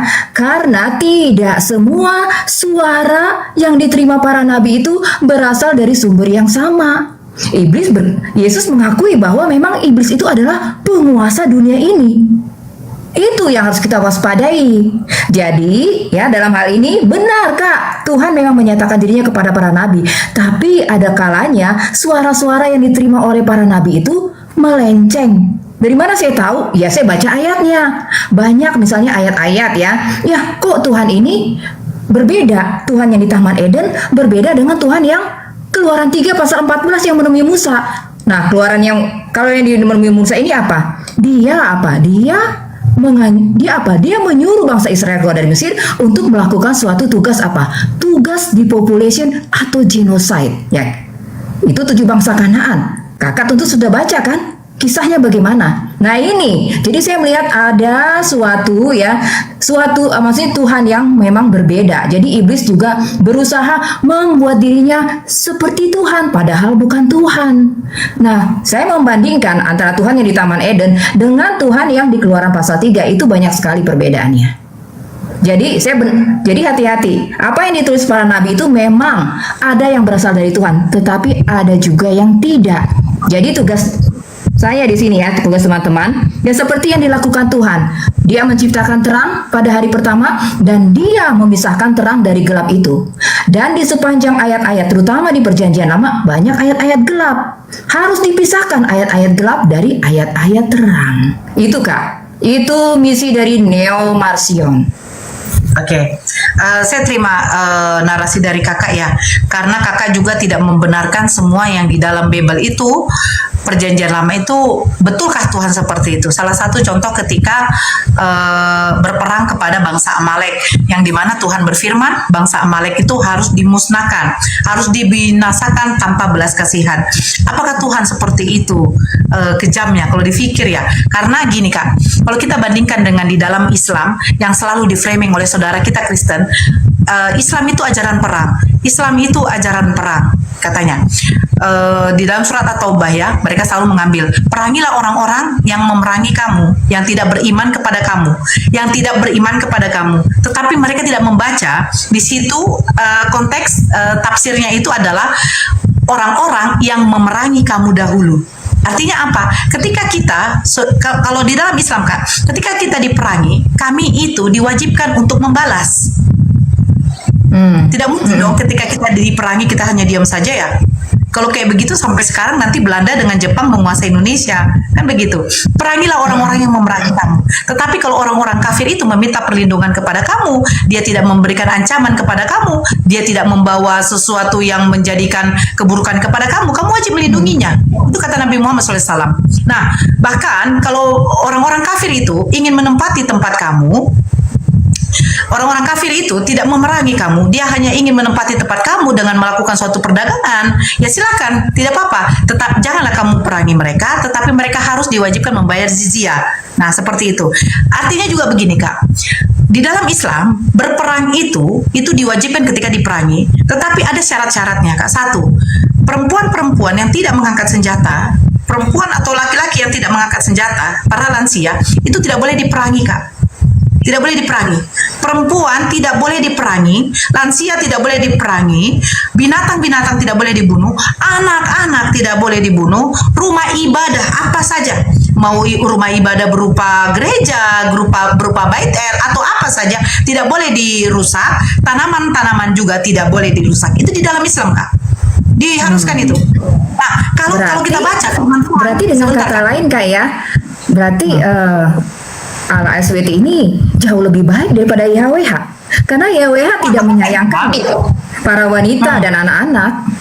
Iya, makanya saya bilang musnahkanlah bangsa Amalek, tumpaslah mereka, bunuhlah tanpa belas kasihan, ibu-ibu yang menyusukan anaknya, anak-anak yang menyusui. Bahkan kalau kita baca di Bilangan 31, perempuan-perempuan yang sudah pernah bersetubuh haruslah kamu bunuh, laki-laki di antara anak-anak mereka haruslah kamu bunuh, tetapi perempuan-perempuan yang belum pernah bersetubuh janganlah kamu bunuh. Itu kalau kita baca mulai dari ayat 25 sampai seterusnya mengenai jarahan, ternyata perempuan sebanyak 32 yang masih perawan pun diupetikan khusus bagi Tuhan. Makanya saya bilang, kami Kak, umat muslim tidak mempercayai kitab Taurat, kitab Tanakh, kitab para nabi-nabi yang ada dipegang sama umat Israel yang sekarang ini. Kalau orang Yahudi memakai bahasa Ibrani dengan kitab originalnya, bahasa originalnya itu bukanlah kitabnya Nabi Musa, bukanlah kitab Tanakh. Makanya saya bilang, pembicaraan semua perkataan firman yang ada di dalam perjanjian baru, perjanjian lama bagi kami itu untuk orang Yahudi, dan kami untuk mengatakan itu adalah kitabnya Nabi Musa, tidak, kami tidak akan pernah menerima. Sebab apa? Sebab kebenaran dalam kitab itu masih diragukan. Salah satu contoh ketika terjadi penciptaan. Coba, pada mulanya Elohim menciptakan langit dan bumi. Terus bumi belum berbentuk dan kosong, roh Theos melayang-layang di atas permukaan air. Terus apa lagi? Berfirmanlah Elohim, jadilah terang, maka terang itu jadi. Itulah hari pertama. Elohim melihat terang itu baik dan dipisahkannya terang itu dari gelap. Dari mana sumber terang? Hari keempat baru adanya matahari dengan bulan. Tuhan melihat terang itu baik, terus gelap itu apakah jahat? Nah, ini yang saya katakan. Tuhan melihat terang itu baik, dipisahkannya terang itu dari gelap, dan terang itu dinamainya siang dan gelap itu dinamainya malam. Dari mana bisa mereka membedakan siang dengan malam sementara matahari dengan bulan belum diciptakan? Itu diciptakan hari keempat. Terus kalau kita berpikir lagi, Kak Nora ini sangat memahami Alkitab. Saya acungi jempol. Mantap. Ya. Benar sekali Kak Nora.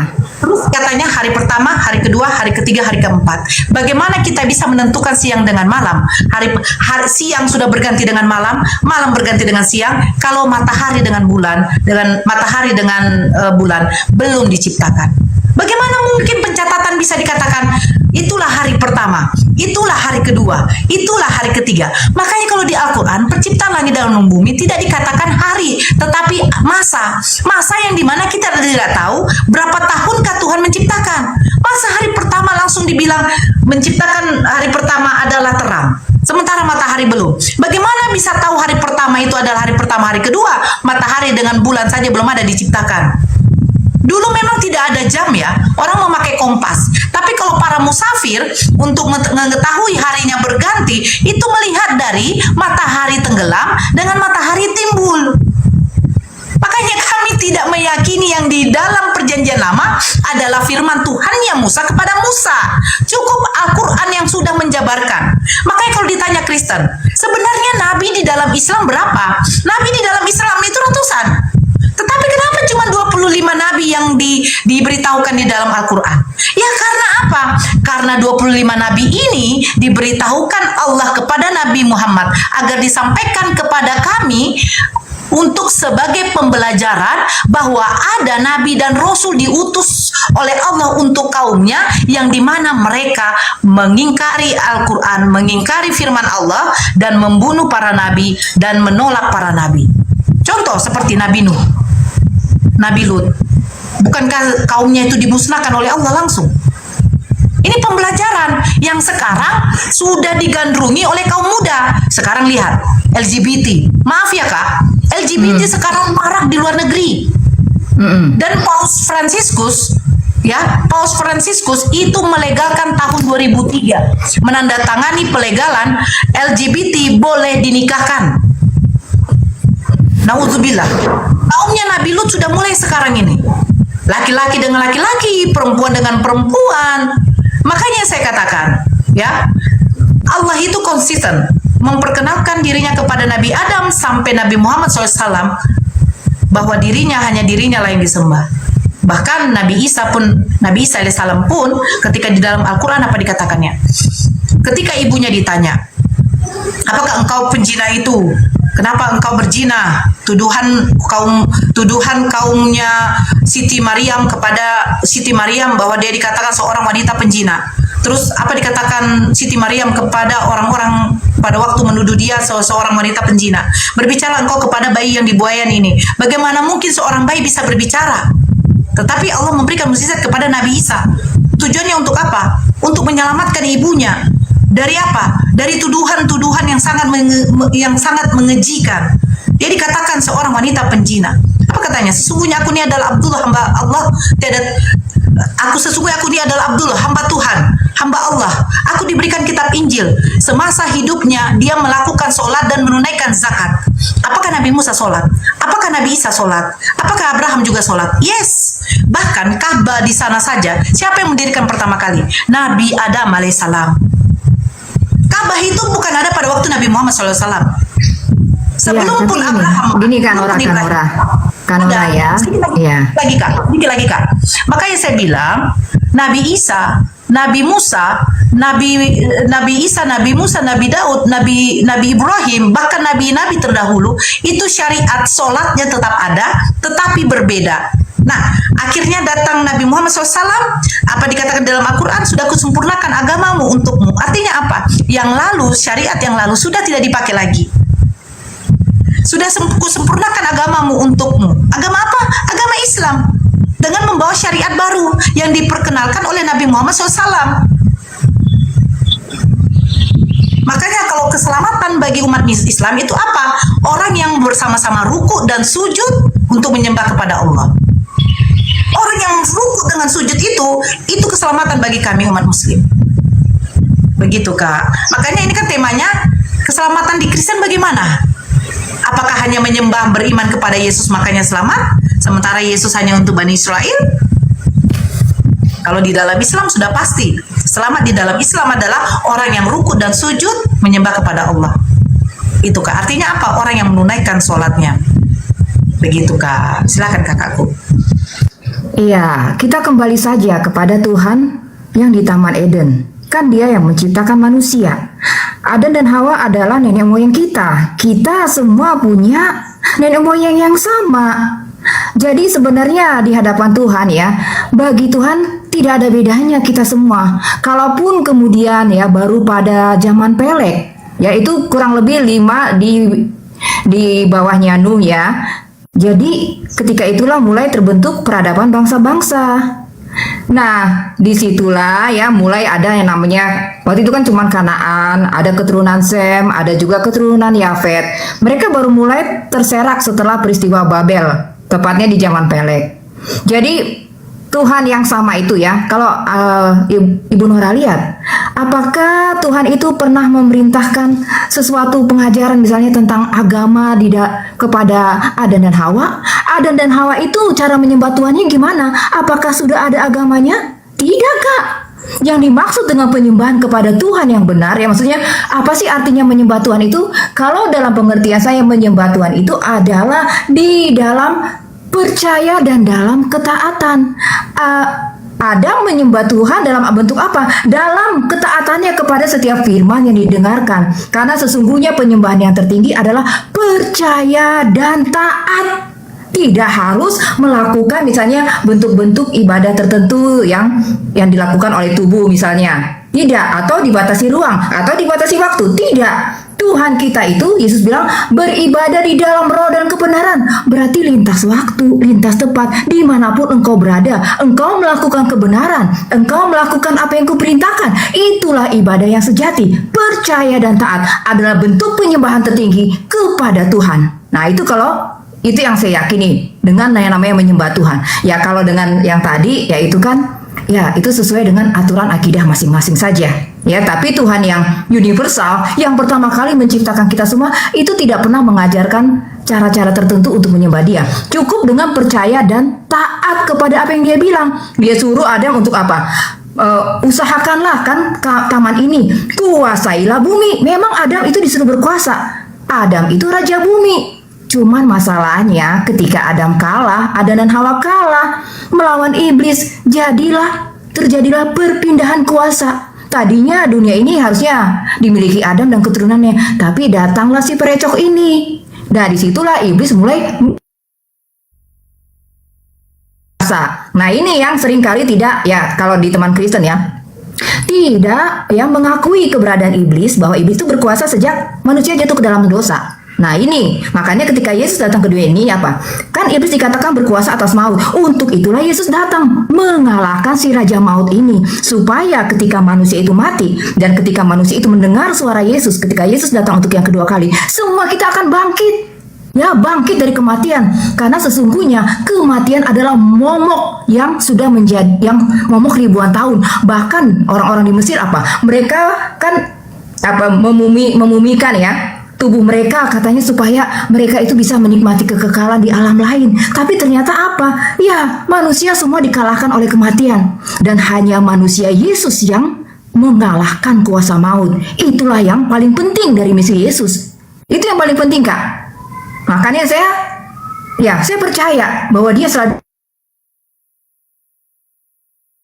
bangkit pada saat, walaupun nanti saya sudah mati, tubuh saya dimakan oleh cacing dan belatung, tapi saya percaya kalau saya akan dibangkitkan ketika saya mendengar suara Yesus. Kan dia akan datang sebagai hakim sebagai hakim kan?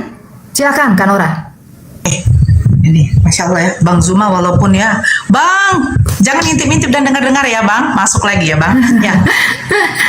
Ini yang saya kutip ya Kak ya, penceritaan tentang Nabi Adam yang dan rujuknya itu bahwa seandainya begini Kak, Nabi Adam dan Siti Hawa, kalau di dalam Islam, dosa yang dibuat oleh Nabi Adam itu bukan dosa yang membawa kekufuran kakakku.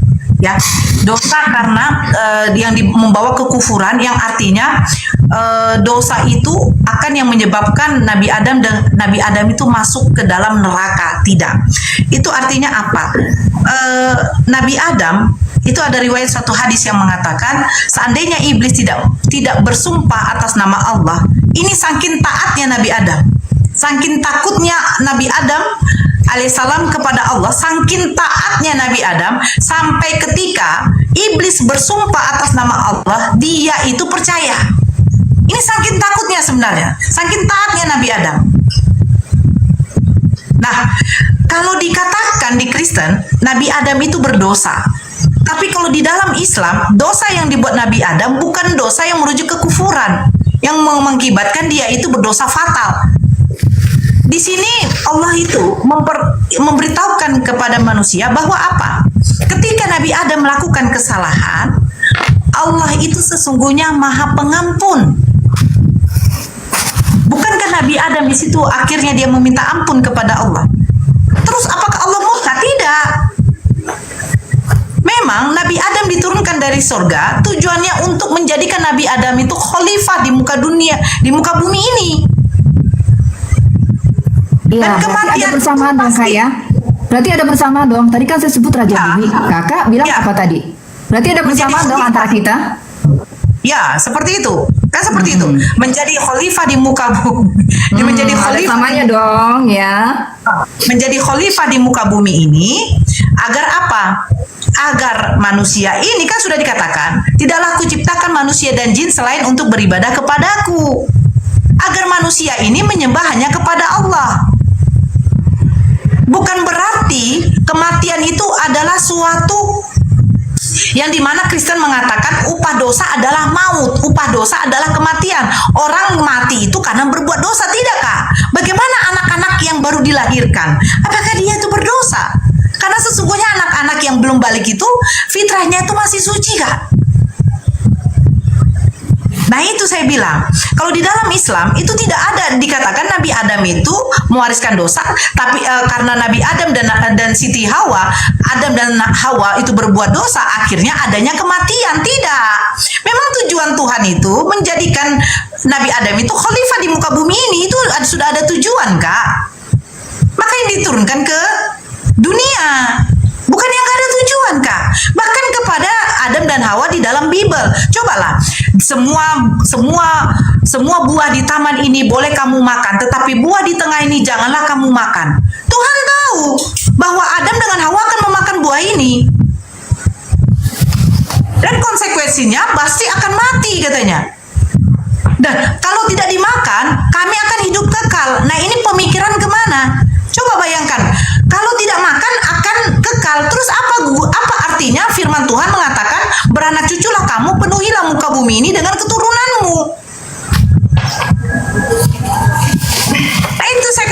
bukan. Dosa waris yang diimani Kristen, yang didatangkan dari Adam dengan Hawa, akhirnya ditebus oleh Yesus pada abad 1, itu bukan yang diajarkan oleh Tuhan kepada para nabi-nabi. Ketika Adam dan Hawa melakukan suatu kesalahan, Allah di situ memberitahukan kepada Adam dan Hawa bahwa apa? Ketika kamu meminta ampun kepadamu, sesungguhnya aku ini adalah Tuhan, Maha Penerima Taubat, Maha Pengampun. Bahkan Yesus sendiri saja mengajarkan bahwa Tuhannya itu Maha Pengampun. Di mana tertulis pada waktu Yesus mengajarkan doa Bapa kami? Ketika Yesus juga berada di tiang salib, apa katanya? Ya Bapa, ampunilah mereka. Ampunilah mereka. Bertobatlah kalian sebab kerajaan surga sudah dekat. Dan ampunilah kami akan kesalahan kami. Jadi dosa yang dibuat oleh Adam dan Hawa itu bukan dampaknya kepada yang sekarang di mana terjadinya kematian. Kematian itu pasti. Karena akan ada yang namanya hari kebangkitan, yang di mana di situ akan ada yang namanya hari penghakiman. Dari situ Tuhan yang akan menentukan kamu masuk surga atau neraka menurut ibadah kamu, menurut pahala kamu. Dan kakak mengatakan begini, patuh taat kepada Tuhan itu bukan melakukan suatu peribadatan. Salah kakak. Patuh dan taat, percaya dan taat kepada Tuhan, kan kakak bilang menyembah Tuhan itu adalah percaya dan taat. Taat apa kak? Taat akan perintahnya kak. Nah, perintah kalau di dalam Islam, perintahnya kalau kamu ingin masuk surga, taatilah perintahku, ikutilah nabiku. Kalau kamu mengikuti Nabi Muhammad, sebentar izinkan. Itu dulu kak. Oke, silakan kak. Nah, kalau kamu mengikuti Nabi Muhammad SAW, kamu mencintainya, sesungguhnya Allah mencintaimu. Maka dari itu Allah akan menghapus dosamu. Ada tercatat di dalam Al-Quran kak. Nanti saya carikan, tapi nanti kan Bang Zuma lebih tahu. Nah, makanya selalu dibilang mencium batu. Bukan mencium batunya menghapus dosa, tetapi karena kita mengikuti Nabi Muhammad SAW, Allah sudah mengatakan Allah akan mencintaimu dan akan menghapus dosa-dosamu. Karena apa? Karena Nabi Muhammad SAW adalah Rasul Allah. Nabi Muhammad SAW adalah suri tauladan bagi kami kak. Jadi apa yang dilakukan Nabi Muhammad SAW harus kita ikuti kak. Karena dia adalah suri tauladan, makanya Allah akan menghapus dosa-dosamu. Jadi kalau kakak mengatakan percaya kepada Tuhan itu, sembah kepada Tuhan itu adalah percaya dan taat, saya terima kak. Percaya kepada Tuhan adalah percaya bahwa Allah itu adalah satu-satunya Tuhan, dan taat itu adalah perintah, apa yang diperintahkan Allah harus kita lakukan. Nah, salah satunya adalah beribadah kak. Bagaimana mungkin Allah mewajibkan kita untuk rukuk dan sujud tetapi kita tidak kerjakan dan terus kita mengatakan, oh saya sudah taat kepadamu Allah, kenapa saya masih masuk neraka? Lah, kamu taat seperti apa? Aku memerintahkan kamu, mewajibkan kamu untuk sholat 5 waktu. Aku mewajibkan kamu untuk berpuasa di bulan suci Ramadan. Aku mewajibkan kamu membayar zakat. Aku mewajibkan kamu menunaikan ibadah haji kalau kamu mampu. Aku mengharamkan kamu memakan babi, memakan bangkai, memakan darah. Aku haramkan bagi kamu. Aku najiskan liur anjing kepada kamu. Aku najiskan yang ini. Terus kamu katakan taat kepada Tuhan itu bukan seperti itu. Seperti itulah taat kepada Tuhan kak. Melakukan perintahnya, yang dimana perintah itu wajib. Wajiblah kamu ruku dan sujud bersama-sama dengan orang yang ruku dan sujud. Makanya keselamatan, sekali lagi saya katakan, keselamatan di dalam Islam ketika kamu melakukan ruku dan sujud. Tidak mungkin kak kita mengatakan saya percaya kepada Allah, saya taat. Loh, apa yang kamu taat kepadaku? Kamu kusuruh kamu wajib 5 waktu, kamu tidak menunaikannya. Kusuruh kamu berpuasa di bulan suci Ramadan, kamu tidak menunaikannya. Membayar zakat, kamu tidak menunaikannya. Terus kamu katakan kamu percaya aku sebagai Allah kamu, tetapi kamu tidak mentaati perintah saya, tidak menjauhi larangan saya. Nah, ini saya bilang kak, keselamatan di dalam Kristen ini seperti apa? Beribadah ke gereja, siapa yang menyuruh? Menyembah kepada Yesus, siapa yang menyuruh? Memakan babi, siapa yang menyuruh? Tidak bersunat, siapa yang menyuruh? Bukankah semuanya itu wajib di luar dari perintah Yesus? Tidak ke gereja bukan perintah Yesus, memakan babi bukan perintah Yesus, bersunat itu wajib. Kenapa Kristen tidak bersunat? Terus menyembahnya kepada satu-satunya Tuhan, yaitu yang menciptakan langit dan bumi, kata Yesus, tetapi Kristen menyembah Yesus. Ini taat yang seperti apa, Kak? Ajaran siapa? Kalau di dalam Islam Ya, sudah fix. jadi saya tadi ya mendapat kesan ya bahwa memang dalam banyak hal yang kakak sampaikan itu adalah mirip ya, maksudnya mirip dengan kepercayaan Israel kuno, misalnya sunat ya, terus ada juga memang ibadah apalagi tuh yang mirip-mirip ya, makanan haram ya seperti itu. Nah, tapi gini, Bang Zuma cuma dulu. Bang Zuma masuk, Bang. udah. Nanti kalau ini jadi takutnya melebar kemana-mana, nanti lupa lagi. Ya. Ya nggak apa-apa. Bang Zuma tadi udah dengar kok. Ya lanjut Kak. Ya, oke. Iya, kalau Tuhan yang di Taman Eden, Kak, ya, dia bilang apa? Ketika dia menciptakan semuanya, dia menciptakan hewan-hewan, ya, mau yang burung-burung di udara, ikan-ikan di laut, hewan-hewan liar di padang. Tuhan bilang apa? Semuanya itu baik. Nggak ada yang haram, Pak, Kak, di awalnya. Tidak ada pengharam-haraman terhadap ciptaan Tuhan. Tetapi pengharaman itu muncul kapan? Alkitab mencatatnya sejak Musa berurusan dengan tokoh yang menemui dia di Semak Duri. Sejak itulah banyak aturan-aturan yang menyangkut apa? Makanan-makanan haram, ya, perintah-perintah tentang peperangan. Nah, ini yang coba saya saya coba nyatakan ya kepada teman-teman ya, terutama teman-teman Kristen dalam hal ini, karena memang ini jelas dua Tuhan yang berbeda, dan saya tidak mau orang Kristen itu mendua hati. Kalau mau pilih silakan, gitu kan, jangan mendua hati. Ini namanya orang Kristen politeis nih, menyembah YHWH, menyembah Yesus. Kalau Yesus itu merujuk kepada Tuhan yang di Taman Eden, Tuhan pencipta langit dan bumi. Itu. Nah, kalau yang di Semak Duri itu bukan itu, Kak. Itu namanya basic foundation yang menurut saya perbedaan besar. Saya dalam hal ini bukan berbeda dengan pemahaman Kakak dulu ya. Saya hanya untuk memperlihatkan bagaimana keyakinan kami sebagai neo-marsion menghadapi ya kegerakan yang ada di dalam kekristenan. Saya hanya ingin teman-teman Kristen menyadari bahwa kita itu tidak boleh menyembah dua Tuhan. Gitu aja, Kak. Kembali kepada Tuhan yang mana? Tuhan pencipta langit dan bumi, Tuhan yang menciptakan Adam dan Hawa, Tuhan yang tidak pernah mengharam-haramkan makanan, Tuhan yang tidak pernah memerintahkan untuk berperang. Nah, itu yang saya tuju, Kak. Itu sebenarnya yang saya tuju. Nah, nanti kita lihat bagaimana perkembangan ini membuatnya seolah-olah Tuhan itu hanya memilih bangsa Israel. Ini kan sudah terjadi distorsi. Ya, distorsi yang dilakukan oleh YHWH untuk menunjukkan bahwa hanya orang Israel aja yang lainnya apa? Kafir, kan gitu. Ini kan ajarannya YHWH, mengkafir-kafirkan orang. Nah, ini yang saya mau luruskan. Ya, bahwa Tuhan itu cinta semua orang, siapapun, karena kan memang kita semua ciptaan Dia. Ya, kalau kan kakak berkeyakinan, itu ala SWT ya. Ya, SWT itu dia menciptakan semua orang kan, harusnya begitu kan, Kak? Harusnya begitulah keyakinan kita, bahwa saya yakin bahwa Tuhan yang sejati itu memang mencintai semua orang. Ini yang saya yakini. Kasih Tuhan itu seperti matahari, hanya memberi, tak harap kembali, bagaikan surya menyinari dunia. Itu, Kak. Itu yang saya mau nyatakan. Saya begini ya, sependapat sebagian dengan narasi kakak, tapi yang harus kakak tahu, hukum larangan itu ada sejak anak cucu dari Nabi Adam alaihissalam. Kalau hukum larangan kepada Nabi Adam dengan Siti Hawa, mereka kan cuma baru berdua, Kak. Ketika sudah beranak cucu, hukum itu baru sudah ada, Kak. Yang mana boleh, yang mana tidak. Nah, yang kita tahu mulai dari kitab yang diberikan kepada 3 rasul ini sebelum Nabi Muhammad SAW turun, itu ada sejak mulai adanya anak dan cucu dari Nabi Ibrahim alaihissalam. Nah, makanya dikatakan Kanora, sebentar, Kanora. Kayaknya Kanora perlu menyeka keringatnya tuh. Seka dulu, Kak, keringatnya. Iya, ini ada keringat nggak? Saya punya apa di nih? dagunya tadi saya lihat kayak ada air yang mau menetes. Diseka dulu Kak keringatnya biar cantik Kak. Iya dong.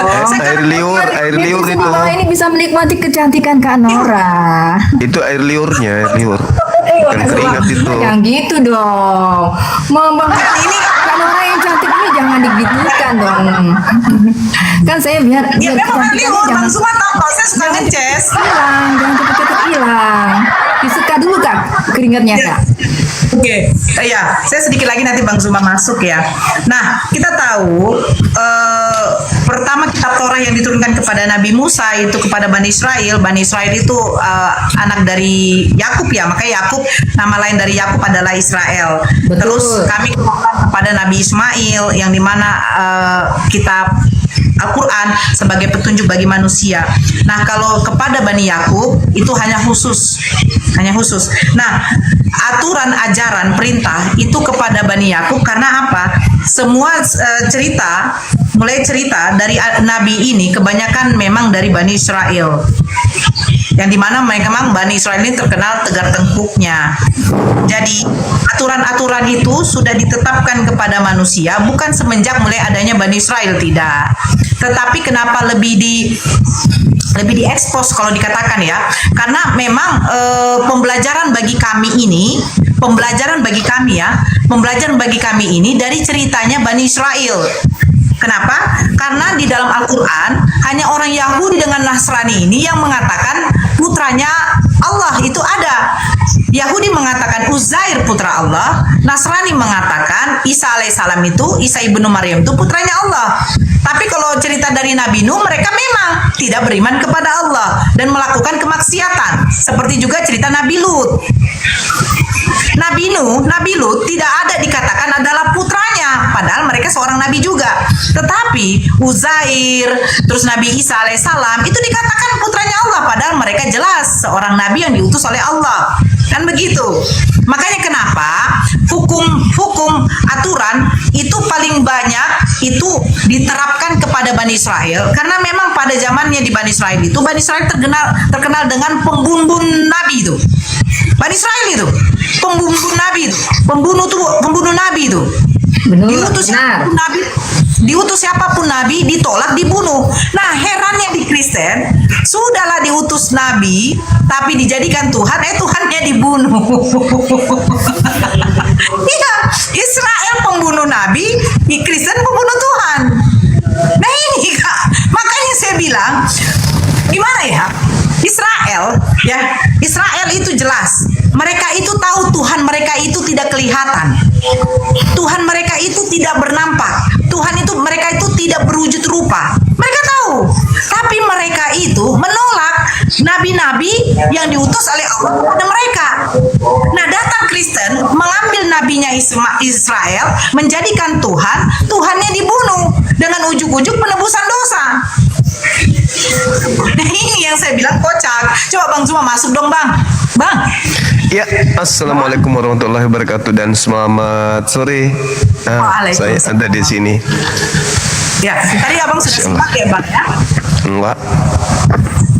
Simaklah yang soal Yang mana keselamatan itu di dalam Islam itu melakukan taat kepada perintah Allah, sujud dan ruku. Nah, iya. Keselamatan di dalam Kristen seperti apa? Apakah ke gereja? Apakah memang tidak dosa makan babi? Begitu, Bang. Saya izin turun ya, Bang ya. Terima kasih ya, Kak Ros. Ya, sama-sama Kak. Semoga selalu sehat. Semoga kakak belum ya. mendapatkan hidayah. Ya, maaf ya semua yang di bawah kalau ada salah kata, salah pengucapan, karena saya fakir ilmu, saya masih belajar. Izin Abang saya turun. Assalamualaikum warahmatullahi wabarakatuh. Waalaikumsalam warahmatullahi wabarakatuh. Di atas juga nggak apa-apa kok sebenarnya. Kenapa mesti harus turun ya? Halo, Mbak Rose. Mbak Ros. Iya, tunggu. Ini milih yang netral yang mana ya, Bang? Tunggu. Yang netral itu yang maksudnya nggak ada efek-efeknya. Yang nggak ada efeknya. Iya. Dilepasin aja ininya, efeknya. Dilepasin. Kayak saya nggak ngefek juga, nggak pakai efek juga.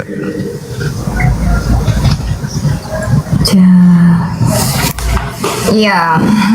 Nah, kan gini lebih cantik kan gitu. Oke. Iya, silakan, mungkin ada hal yang ingin diperbincangkan terkait dengan apa tadi, sektenya, saya tertarik sektenya, sekte baru gitu ya. Iya. Baru ya, jadi kan ini neomarsion ya, jadi tidak mengakui bahwa Yahweh itu adalah Tuhan. Dia bukan Tuhan, dia itu hanya Tuhan lokal yang berkuasa atas Israel. Jadi Tuhan lokal ini tidak patut untuk disembah, apalagi oleh orang Kristen. Sampai saat ini, itu suatu ketidakbenaran, Bang Juma. Saya tidak mau orang Kristen ini menjadi orang Kristen yang politeis. Ya. Iya. Baik. Jadi ada pemikiran yang menurut saya itu adalah sesuatu konsep yang disusun dikarenakan adanya ketidaksinkronan antara kasih yang dianut oleh orang Kristen dengan pola yang diinformasikan di PL terkait dengan Tuhan selalu memerintahkan membunuh atau melakukan sesuatu yang justru bertentangan dengan konsep Kristen itu sendiri, kan gitu ya. Cuman ada hal yang menarik, Ibu, saya sebagai Muslim nih ya. Kalau saya jadikan Al-Quran sebagai landasan pijakan, maka sebagai Muslim saya akan mengatakan dengan sekte Ibu itu adalah gambaran totalitas kemenangan iblis terhadap manusia.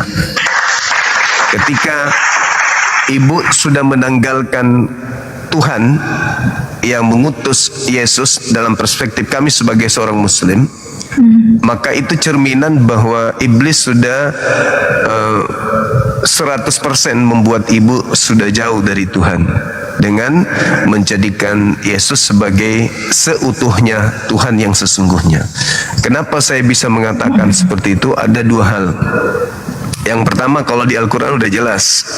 Jadi pencipta langit dan bumi menjadikan iblis sebagai Tuhan bagi orang-orang yang tidak beriman kepada kitab Taurat, para nabi, dan juga kepada Tuhan yang mengutus para nabi. Itu yang pertama. Yang kedua, di dalam kitab Ibu sendiri jelas mengatakan bahwa Tuhan orang Israel membuat Yesus menjadi Tuhan untuk orang-orang jahat, untuk orang-orang Farisi, untuk ahli Taurat. Di KPR 2 nomor 36, seluruh orang Israel harus tahu dengan pasti bahwa Allah telah membuat Yesus yang engkau salibkan itu menjadi Tuhan dan Kristus. Apa yang terjadi di sana? Yang terjadi di sana adalah orang-orang yang kepada mereka diberitakan bahwa Yesus yang mereka salib dilantik, dibuat menjadi Tuhan oleh Tuhannya Yahudi, mereka tidak segirang dan tidak sebahagia orang Kristen. Di mana saudara kami Kristen itu kemana-mana mempromosikan, kami anak-anak Yesus loh, kami adalah murid Yesus, kami adalah mempertuhankan Yesus, kami pengikut Yesus. Orang Farisi ahli Taurat yang sudah tahu bahwa Tuhan itu adalah Eloah Abraham, Eloah Ishak dan Yakub, itu justru merasa terenyuh, merasa direndahkan, merasa dibuang dari bangsanya karena mereka kok disuruh menyembah kepada manusia yang mereka sendiri bodoh. Itu bukan sebuah kebanggaan. Sehingga dia bertanya kepada Petrus, kalau begitu apa yang harus kami lakukan? Petrus mengatakan, berilah dirimu untuk bertobat dan selamatkanlah dirimu dari angkatan jahat ini. Karena memang Yesus itu Tuhan hanya untuk orang-orang jahat. Pencipta langit dan bumi menjadikan Yesus itu sebagai Tuhan untuk sekelompok orang khusus aja, yaitu mereka yang mengikuti ajaran agama orang-orang Farisi sebagaimana yang Yesus sampaikan. Lalu kemudian Kalau Tuhannya Yahudi membuat Yesus itu menjadi Tuhan, lantas ibu menuhankannya, menerimanya sebagai Tuhan, dan ibu mengatakan Tuhan sebelum Yesus itu adalah iblis, berarti iblis telah menghadiahkan Tuhan untuk ibu, dan ibu terima itu. Iblis membuat Yesus menjadi Tuhan, dan faktanya ibu benar-benar terima. Berarti iblis berhasil dalam hal ini. Makanya saya katakan totalitas iblis berhasil ketika sekte ibu itu berjaya. Artinya benar-benar meninggalkan Tuhan alam semesta menuju kepada ciptaan yang ada di alam semesta, yaitu Yesus. Semoga ibu paham, silakan. Tapi ngomong-ngomong ibu sore ini cantik banget, betul serius. Saya jadi grogi lihat ibu ini. Terima kasih Bang Juma, terima kasih. Iya ibu. Ya Bang Juma. Masya ya. Allah. Jadi gini Bang Juma, kalau kita sadari ya, apa sih persoalan dari dunia ini sejak dunia ini ada? Apa Bang persoalannya? Kita melihat sampai sekarang peperangan, pembunuhan, ya, pencurian, perzinahan. Di manakah Tuhan? Kenapa kejahatan ini merajalela di muka bumi? Kenapa Bang? Kenapa manusia harus mengalami kemiskinan? Kenapa manusia harus mati? Kenapa kita melihat begitu banyak penderitaan? Begitu banyak terjadi ketidakadilan. Orang-orang yang mati tanpa kuburan. Dia mati begitu saja seperti ayam.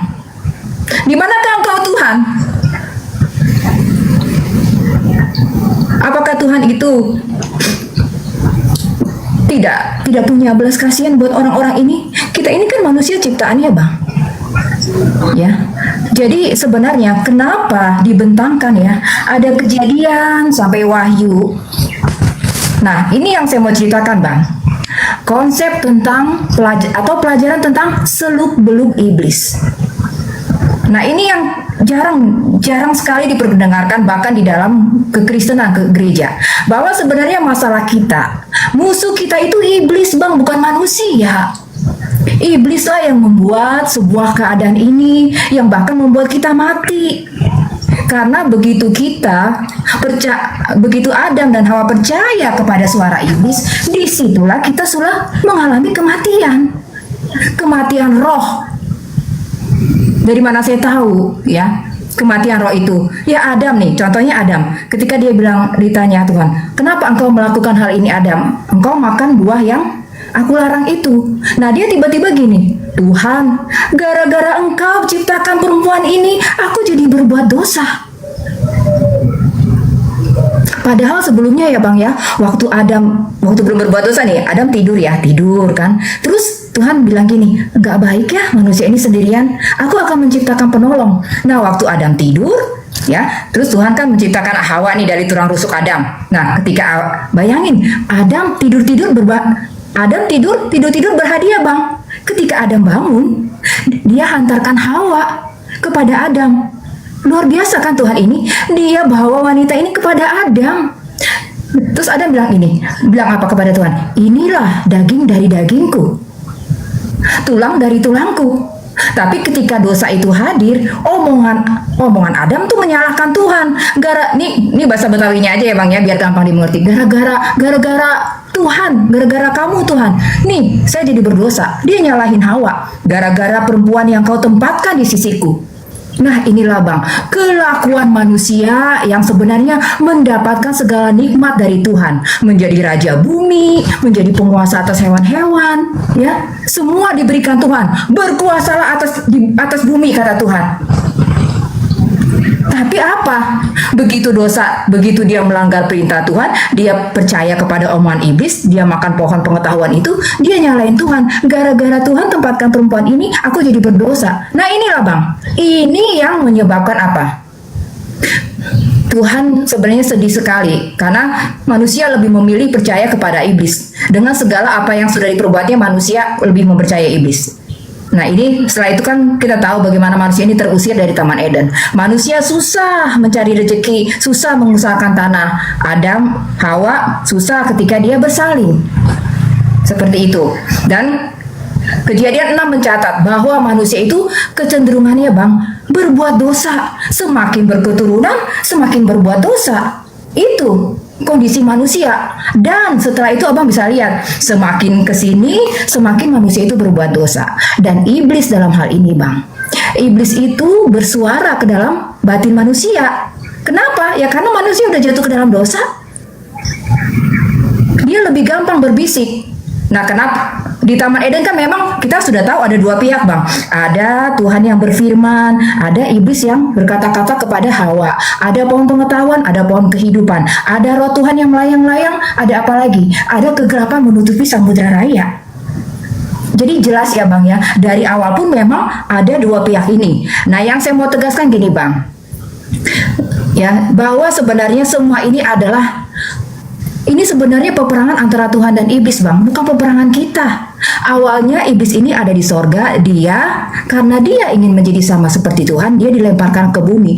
Nah disinilah bang starting ya pertarungan antara dua tokoh ini, kalau saya boleh sebut. Iblis menjadi raja dunia setelah Adam dan Hawa jatuh ke dalam dosa, dan ya Yesus dalam hal ini dia datang ya mengakhiri kekuasaan iblis di tahun yang dikenal dengan tahun 1. Jadi gini bang, dasarnya adalah permusuhan. Kan Tuhan bilang apa di Kejadian 3 ayat 15? Aku akan mengadakan permusuhan antara keturunanmu dan keturunannya.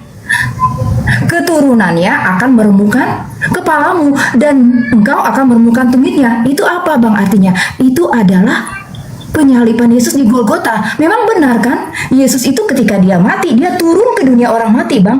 Dia mengalahkan kuasa maut iblis. Dia dikatakan apa? Menjemput bapak-bapak leluhur yang sudah mati itu, yang ditawan iblis di dunia kuburan bang. Dibawa, dijemput Yesus. Di Efesus 4 ayat 8 sampai 9 dikatakan, ketika dia naik ke sorga, dia naik ke atas, dia apa? Membawa tawanan-tawanan.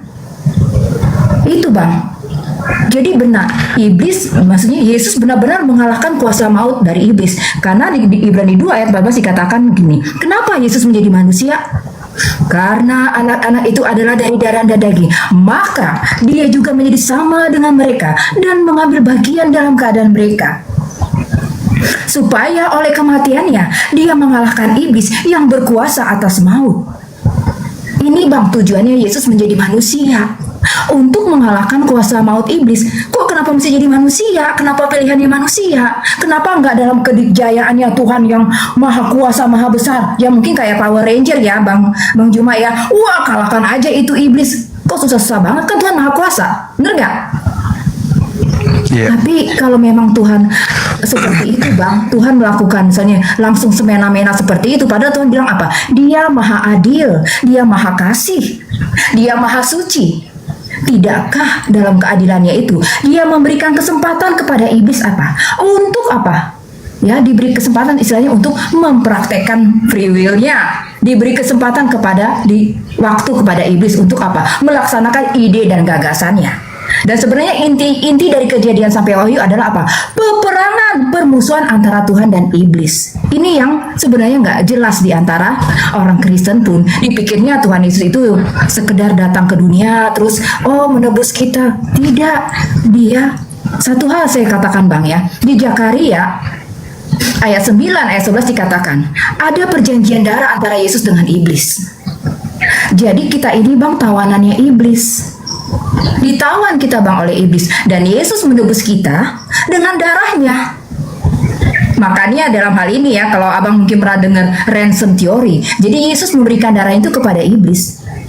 Supaya apa? Supaya jangan kita bang yang diminum darahnya, supaya jangan darah manusia yang diminum bang. Itu bang, pengorbanan dari Yesus. Dia mengalahkan iblis bukan dengan kekerasan, tetapi dengan apa? Dengan keadaannya yang sebagai manusia tidak memberikan perlawanan. Atau kalau abang pernah dengar tokoh dari Mahatma Gandhi, dia katanya kan berjuang dengan non kekerasan, non violence, ahimsa disebutnya. Jadi dia tidak menggunakan kekerasan. Nah Yesus adalah ya, walaupun dia Tuhan, dia bisa membunuh iblis sedetik itu juga iblis hangus. Tetapi dia apa? Dia melawan iblis apa? Dengan apa? Mengalahkan iblis dengan kematian bang. Kematiannya sebagai manusia. Ya, tidak memberikan perlawanan. Tetapi apa? Ternyata mungkin iblis pikir gini, kalau ini Tuhan jadi manusia, apa bisa dia mengalahkan maut? Kan memang dikatakan iblis yang berkuasa atas maut bang. Ibrani 2 ayat 14. Tapi ternyata iblis kecelek. Yesus berhasil bangkit dari kematian dan mereka semua melongo, Bang. Itu dikatakan di Kolose 2 ayat 15 ya. Dikatakan semua malaikat itu apa? Mereka melongo, mereka seperti jadi tontonan umum ketika melihat Yesus naik ke sorga membawa para tawanan. Jadi ini yang saya mau tegakkan, bahwa persoalan kita itu iblis, dosa, dan maut. Itu persoalan dari dulu sampai sekarang itu, Bang Juma. Ya, persoalan itu. Silakan. Baik. Kalau di Islam simple, di Islam itu lebih dulu malaikat dicipta, lebih dulu malaikat jin itu dicipta daripada manusia. Sebelum manusia dicipta, di kalangan makhluk gaib tidak ada kecemburuan. Malaikat tidak pernah cemburu kepada jin, iblis, dan jin juga nggak pernah cemburu kepada malaikat, nggak pernah cemburu kepada makhluk-makhluk lain. Tapi ketika Allah hendak menciptakan makhluk bernama manusia, terdeteksilah di antara makhluk-makhluknya yang tidak taat dikarenakan kecemburuan. Kenapa cemburu? Karena Allah menciptakan makhluk yang lebih sempurna. Apa yang sempurna di Adam yang tidak dimiliki oleh makhluk lain? Adam dibekali kehendak bebas. Ketika Adam dibekali kehendak bebas, makhluk lain tidak diberi kehendak itu, tidak diberi kemudian kemampuan untuk sama seperti Adam. Sehingga iblis tidak dikatakan serupa dengan Tuhan, malaikat tidak dikatakan serupa dengan Tuhan. Yang serupa di dalam Bible dengan Tuhan itu adalah manusia. Berarti manusia memiliki keistimewaan. Keistimewaan yang dimiliki manusia itu adalah bisa jahat, bisa baik. Sedangkan malaikat enggak. Sekali baik, malaikat itu baik. Sekali jahat, jahat. Begitu juga iblis.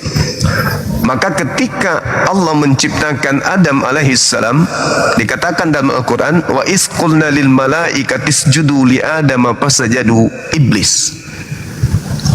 Ketika Allah menciptakan Adam, berfirmanlah kemudian Allah kepada para malaikat, wahai kalian, sujud menghormatlah kalian kepada Adam yang telah kuciptakan. Sujud. Maka mereka pun sujud, illa iblis, kecuali iblis, kana minal jin, sesungguhnya iblis itu berasal dari golongan jin. Nah, andai saja tidak ada pertentangan dari iblis kepada Adam, maka Adam akan dihapus. Artinya Tuhan gagal menciptakan manusia sempurna.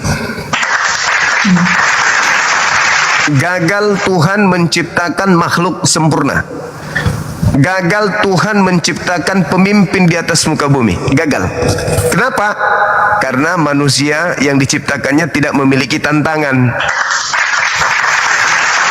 Kalau dicipta manusia itu tanpa tantangan, tanpa rintangan, dia nggak bisa jadi pemimpin. Kayak mana mau melumpuhkan bumi kalau tak ada tantangannya? Dia akan menjadi seperti orang gila yang semua-semuanya senyum. Bahagia, tidak bahagia, senyum. Kenapa? Karena tidak ada nilai dalam hidupnya. Tidak dibentuk dalam bentuk fi aksani takwin, dalam bentuk sempurna. Sementara kesempurnaan makhluk itu ketika makhluk itu bisa memiliki semuanya. Bisa menjadi jahat, bisa menjadi baik. Nah, itu baru sempurna makhluk itu. Tapi kalau dia baik aja, itu bukan sempurna itu. Itu makhluk yang tidak bebas. Nah, sedangkan Adam dicipta itu untuk mengisi bumi, untuk menaklukkan bumi. Bagaimana caranya Adam bisa menaklukkan bumi kalau dia tidak memiliki pengetahuan tentang jahat? Bagaimana dia bisa melumpuhkan bumi kalau dia tidak pernah tahu menyelami apa yang jahat, apa yang tidak baik. Sedangkan untuk melumpuhkan bumi, dia harus tahu ini jahat, ini baik. Dia harus tahu itu. Nah, untuk mengetahui dan membuktikan kepada alam semesta bahwa Adam adalah makhluk yang pantas untuk menjadi pemimpin, maka disuruhlah kemudian orang makhluk-makhluknya untuk sujud. Apa yang terjadi? Adam jatuh, hilap dia. Allah kemudian senang. Inilah bukti bahwa yang kuciptakan ini pantas untuk menjadi pemimpin. Sekarang kalau Adam di bumi nih, tak ada kejahatan, kira-kira buat apa dia bikin rumah? Untuk apa dia bikin rumah? Supaya dia nggak digigit harimau. Nggak ada kejahatan. Di dalam pikiran Adam nggak ada kejahatan. Begitu turun ke bumi, ada harimau ya, dimakan aja harimaunya. Datang harimau nggak lari dia. Kenapa nggak lari? Nggak ada kejahatan dalam pikirannya. Nggak ada kehendak bebas. Ada racun dikasih, makan aja, minum aja. Kenapa? Nggak ada pikiran jahat dalam otaknya. Semuanya baik-baik aja. Begitu dikasih racun, minum, mati. Kenapa bisa? Karena nggak ada pemikiran jahat di dalam otaknya. Kesempurnaan manusia itu karena adanya kejahatan. Tanpa kejahatan, manusia itu boneka. Tanpa iblis, manusia itu boneka. Gimana ceritanya manusia bisa berkembang dengan baik, mencipta, mengkarya, melumpuhkan lautan, daratan, udara kalau tidak ada kejahatan? Kalau tidak ada kejahatan, manusia batu, bukan manusia namanya. Nah, kesalahan berpikir ketika dianggap setan itu musuh lantas mau dihilangkan. Enggak, iblis itu musuh. Wala tattabi'u khutuwati syaitan innahu lakum aduwwum mubin. Dia musuhmu untuk memicu dirimu menjadi manusia paripurna. Tanpa iblis, kita ini batu. Nggak ada apa-apanya kita ini tanpa iblis. Justru iblis dicipta oleh Allah di dalam kitabnya Yahudi, Yesaya 45 nomor 6. Akulah yang menciptakan kejahatan, akulah yang menciptakan kebaikan, semuanya aku yang menciptakan. Bahkan di Yohanes 1 nomor 3, dialah yang telah menciptakan segala sesuatunya. Iblis, dia yang ciptakan. Kejahatan, dia yang ciptakan. Keburukan, dia yang menciptakan. Sedih, terharu, sakit, pilu, cemburu, curiga, marah, anarkis, emosi, dia yang ciptakan. Kalau itu semua nggak ada, manusia itu batu. Manusia hanya sebongkah batu kloset yang tak bisa berbuat apa-apa. Karena itulah kebanggaan manusia. Kenapa? Karena manusia itu dicipta dengan kesempurnaan itu, mampu mendeteksi ini jahat, ini buruk. Maka Tuhan yang paripurna ini mengutus kemudian para nabi untuk menghalau manusia dari gerakan-gerakan iblis. Nabi Musa diutus, Nabi Daud diutus, Salomo diutus, Yesus diutus, Nabi Muhammad diutus. Bukan untuk menghilangkan iblis, enggak. Untuk membuat sesuatu sayembara, memenangkan sayembara. Ayo iblis, goda aku, goda dong, goda. Aku akan tetap menempuh hidupku sebagai orang yang benar. Aku digoda dari kiri, dari depan, dari belakang, dari mana saja. Iblis tak akan berdaya untukku, karena aku ada Allah. Jadi semua nabi digoda oleh iblis itu tujuannya apa? Manusia digoda tujuannya apa? Untuk menjadi baik. Tapi kalau ada orang yang mengatakan gara-gara iblis kita jatuh, no. Justru iblis itu seperti ujian di dalam sekolah, di dalam kelas. Ujian ibarat iblis yang akan menjadikan manusia itu menjadi cerdas, menjadi pintar, menjadi top, menjadi populer disebabkan karena adanya ujian. Iblis adalah ujian. Iblis nggak pernah mengatakan kalau kamu begini-begini. Enggak, iblis cuma mengatakan ikuti yang jahat, lakukan yang jahat. Apakah tak ada ilmu mengetahui ini jahat, ini jahat, ini jahat? Kan ada para nabi mengajarkan jangan begini, jangan begitu, jangan lakukan. Jadi manusia itu ada tiga. Yang pertama memiliki intelijensi, tingkat kecerdasan. Habis itu dia memiliki kehendak bebas. Habis itu diuji. Tiga komponen ini. Manusia dibekali dengan akal, senjata ampuh, lalu diberi kemudian keadaan di mana mereka di mana mereka memiliki kehendak bebas, tidak sama seperti malaikat, tidak sama seperti iblis, tidak sama seperti makhluk lain. Manusia sempurna, itulah dia. Nah, sedangkan yang ketiga levelnya Bu adalah ujian. Jadi kalau kita diuji, kita jangan menyalahkan setannya. Wa qulil haqqu mir rabbikum. Kebenaran itu sudah ditorehkan seluruhnya oleh Tuhan kita. Nih yang benar, nih yang salah. Ayo silakan berlomba. Jangan kita menyalahkan iblis. Iblis ciptaan Tuhan. Dan iblis itu kalau kita melihat, dia kan diizinkan oleh Allah. Baik di Al-Quran maupun di dalam Bible, kitabnya orang Yahudi. Ibu tadi membaca di dalam Kejadian 3 nomor 15. Aku Tuhan, pencipta langit dan bumi, akan mengadakan sayembara, akan mengadakan perlombaan. Keturunanmu dengan keturunannya. Ayo, berlomba kalian. Siapa yang akan memenangkan pertarungan? Tuhan itu nggak jahat. Tuhan itu maha pengasih, maha penyayang. Justru keistimewaan yang diberikan Tuhan kepada kita adalah ketika kita bisa berlomba menjadi baik. Ketika kita bisa berlomba meninggalkan kejahatan. Bukan menjadikan kita seperti batu. Bukan menciptakan kita seperti burung, seperti kerah. Tapi dia menciptakan kita manusia yang bisa menghindarkan diri mereka dari bencana, dari musibah, dari sakit, dari rasa yang tidak enak dan seterusnya. Itulah keistimewaan. Coba kita bayangkan. Kita kembali di Taman Eden. Adam, ya Tuhanku, jangan engkau mendekati pohon itu ya, apalagi kau makannya ya. Ya Tuhan, datang iblis tuh, menggoda. Enggak jatuh. Datang ke wanitanya, enggak jatuh juga. Lalu apa yang terjadi terhadap Adam? Enggak tahu baik dan jahat. Karena kenapa enggak makan buah itu? Padahal sementara yang kita ketahui adalah itu ujian, itu pembuktian. Begitu Adam makan buah pengetahuan baik dan jahat, seketika Adam memahami mana yang benar, mana yang salah. Nah, dengan kondisi dia tahu baik dan jahat inilah cocok untuk hidup di bumi. Bayangkan, baca kitab Kejadian Ibu. Di situ Adam setelah makan buah pengetahuan baik dan jahat, barulah dia tahu kalau dirinya telanjang, betul? Benar Ibu? Setelah makan coba bayangkan bagaimana bisa menjadi pemimpin kalau dirinya telanjang aja dia nggak sadar. Bagaimana dia bisa melumpuhkan laut? Bagaimana bisa dia melumpuhkan udara, membuat pesawat? Kalau telanjang aja dia nggak tahu kalau dirinya telanjang. Gimana dong?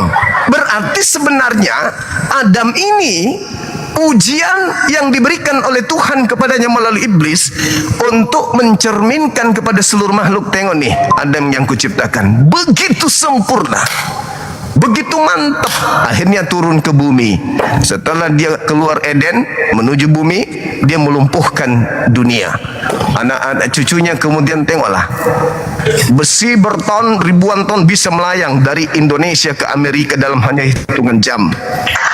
Kalau dia tidak makan buah pengetahuan, nggak bisa lumpuhkan bumi, nggak bisa. Telanjang aja nggak tahu. Sama seperti kambing. Kambing itu kenapa dia nggak bisa kemudian berkarya? Gimana berkarya? Orang dia sadar dirinya pakai celana tidak? Begitulah Adam. Andai saja Adam tidak makan buah pengetahuan baik dan jahat, telanjang terus kita nih, keturunannya nih. Dan kita tidak tahu main HP, boro-boro main HP, orang telanjang aja kita tidak sadar. Berarti kita kondisinya sama seperti kerah. Andai saja Adam tidak makan buah pengetahuan itu. Dan kalau itu terjadi, Adam dimatikan oleh Tuhan, dibunuh oleh Tuhan. Ini produk gagal, udah dibuat lagi produk baru. Ini gagal nih, gimana mau turun ke bumi, gimana mau keluar dari Eden, dia telanjang aja dia nggak tahu. Jadi orang idiot, jadi orang gila, orang bolot, nggak tahu dirinya telanjang. Orang bolot aja masih ngerti dia telanjang, masih pakai baju. Ini Adam nggak tahu dirinya telanjang loh. Sementara dia disetting untuk menjadi raja, menjadi pemimpin di bumi, tapi tidak tahu dirinya telanjang. Gimana mau buat yang lain? Jadi dia hanya akan beranak cucu aja terus, karena dia dikasih nafsu, kelamin, ada lawan jenis, beranak cucu. Anaknya juga begitu, semuanya telanjang seperti kera. Lalu untuk melumpuhkan bumi siapa? Gagal. Maka diciptalah makhluk lain yang bisa menjadi pemimpin. Adam tidak jadi, mungkin Adim kali. Dicipta makhluk lain namanya Adim, mungkin. Nah ini produk yang terakhir ini berhasil, dia baru turun ke bumi. Tapi karena Adam berhasil membuktikan kalau dalam bentuk fi aksani takun dia bisa, maka Tuhan menyatakan kepada mereka, silakan kau bujuk dia, siapapun di antara mereka akan menjadi pengikutmu, melainkan mereka yang menggunakan akal sehat, mereka tidak akan bisa menjadi pengikutmu, wahai iblis. Nah itulah yang menjadi penjabaran saya ketika saya berdialog dengan teman-teman Kristen. Kejadian 3:15 itu, saya bisa melihat siapa di antara kita yang menjadi keturunan iblis, atau minimal orang yang sudah dipengaruhi oleh iblis. Apa itu? Ketika kita mencoba menyalah-nyalahkan Adam. Karena Tuhan mengatakan keturunanmu dan keturunan perempuan ini akan bermusuhan. Jadi kalau ada agama yang memusuhi Adam, memfitnah Adam tanpa data, tanpa dalil, maka saya katakan agama ini adalah produk iblis. Kenapa? Karena dia mengajak untuk memfitnah Adam, dia mengajak untuk membenci Adam, dia mengajak untuk mengganti posisi Tuhannya Adam dengan Tuhannya sendiri. Saya kira begitu, semoga ibu bisa paham. Silakan. Iya, Bang Juma. Bang Juma, kok Anda jadi lawyernya iblis, Bang? Kenapa Anda harus jadi lawyernya iblis? Tuhan bilang di Kejadian 3 ayat 22 ya, sesungguhnya manusia itu telah menjadi salah satu dari kita. Maksudnya apa? Manusia itu mirip iblis. Tadinya kan di Kejadian 1 ayat 26, marilah kita menciptakan manusia menurut gambar dan rupa kita. Menurut gambar dan rupa kita itu apa? Menurut gambar dan rupa Tuhan. Ya, jadi perilaku kita senada dengan perilaku Tuhan. Suci, itulah Tuhan adanya. Maha kasih, itulah Tuhan adanya. Maha adil, itulah Tuhan adanya. Kalau memang abang ingin, maksudnya abang membenarkan Adam itu perlu makan pohon pengetahuan, abang salah besar. Karena sebenarnya kalau ingin tahu apa sih arti kejahatan itu, misteri kejahatan itu apa, Bang? Anda harus makan pohon pengetahuan dulu, makan pohon kehidupan. Nah ini kan yang nggak dilakukan Adam. Yang disuruh nggak dikerjain ya. Ya maksudnya nggak dilarang, yang dilarang dia nggak melakukan, tapi yang dilarang yang dikerjakan. Ini namanya pembangkangan, Bang, pembangkangan. Sudah melawan perintah Tuhan. Tuhan jelas yang ngasih perintah. Nah, ini kalau saya boleh bahasakan ke sana, jangan makan yang di tengah, nanti kamu mati. Tuhan nggak kasih warning loh ya, Bang. Nah kalau Tuhan nggak kasih warning ya jadinya salah Tuhan. Tapi kan Tuhan udah kasih warning supaya kamu tidak mengalami kematian. Ya tapi lagi-lagi kan ini ada memilih untuk makan. Sebenarnya, Bang, pohon pengetahuan yang baik dan jahat itu melambangkan apa? Itu melambangkan iblis. Pohon pengetahuan yang baik dan yang jahat. Karena iblis apa, Bang, artinya? Dia tahu siapa Tuhan itu. Iblis kenal Tuhan dari A sampai Z. Dia tahu. Orang pernah lihat-lihatan di sorga, Bang. Tuhan dengan iblis itu pernah lihat-lihatan seperti saya dengan abang sekarang. Lihat-lihatan. Ya. Tuhan dan iblis pernah lihat-lihatan, Bang, waktu di sorga. Nah, sekarang gini. Kalau misalnya abang bilang bahwa manusia itu harus makan pohon pengetahuan untuk supaya dia menjadi makhluk yang unggul, itu bagi saya itu justru ajaran iblis, Bang.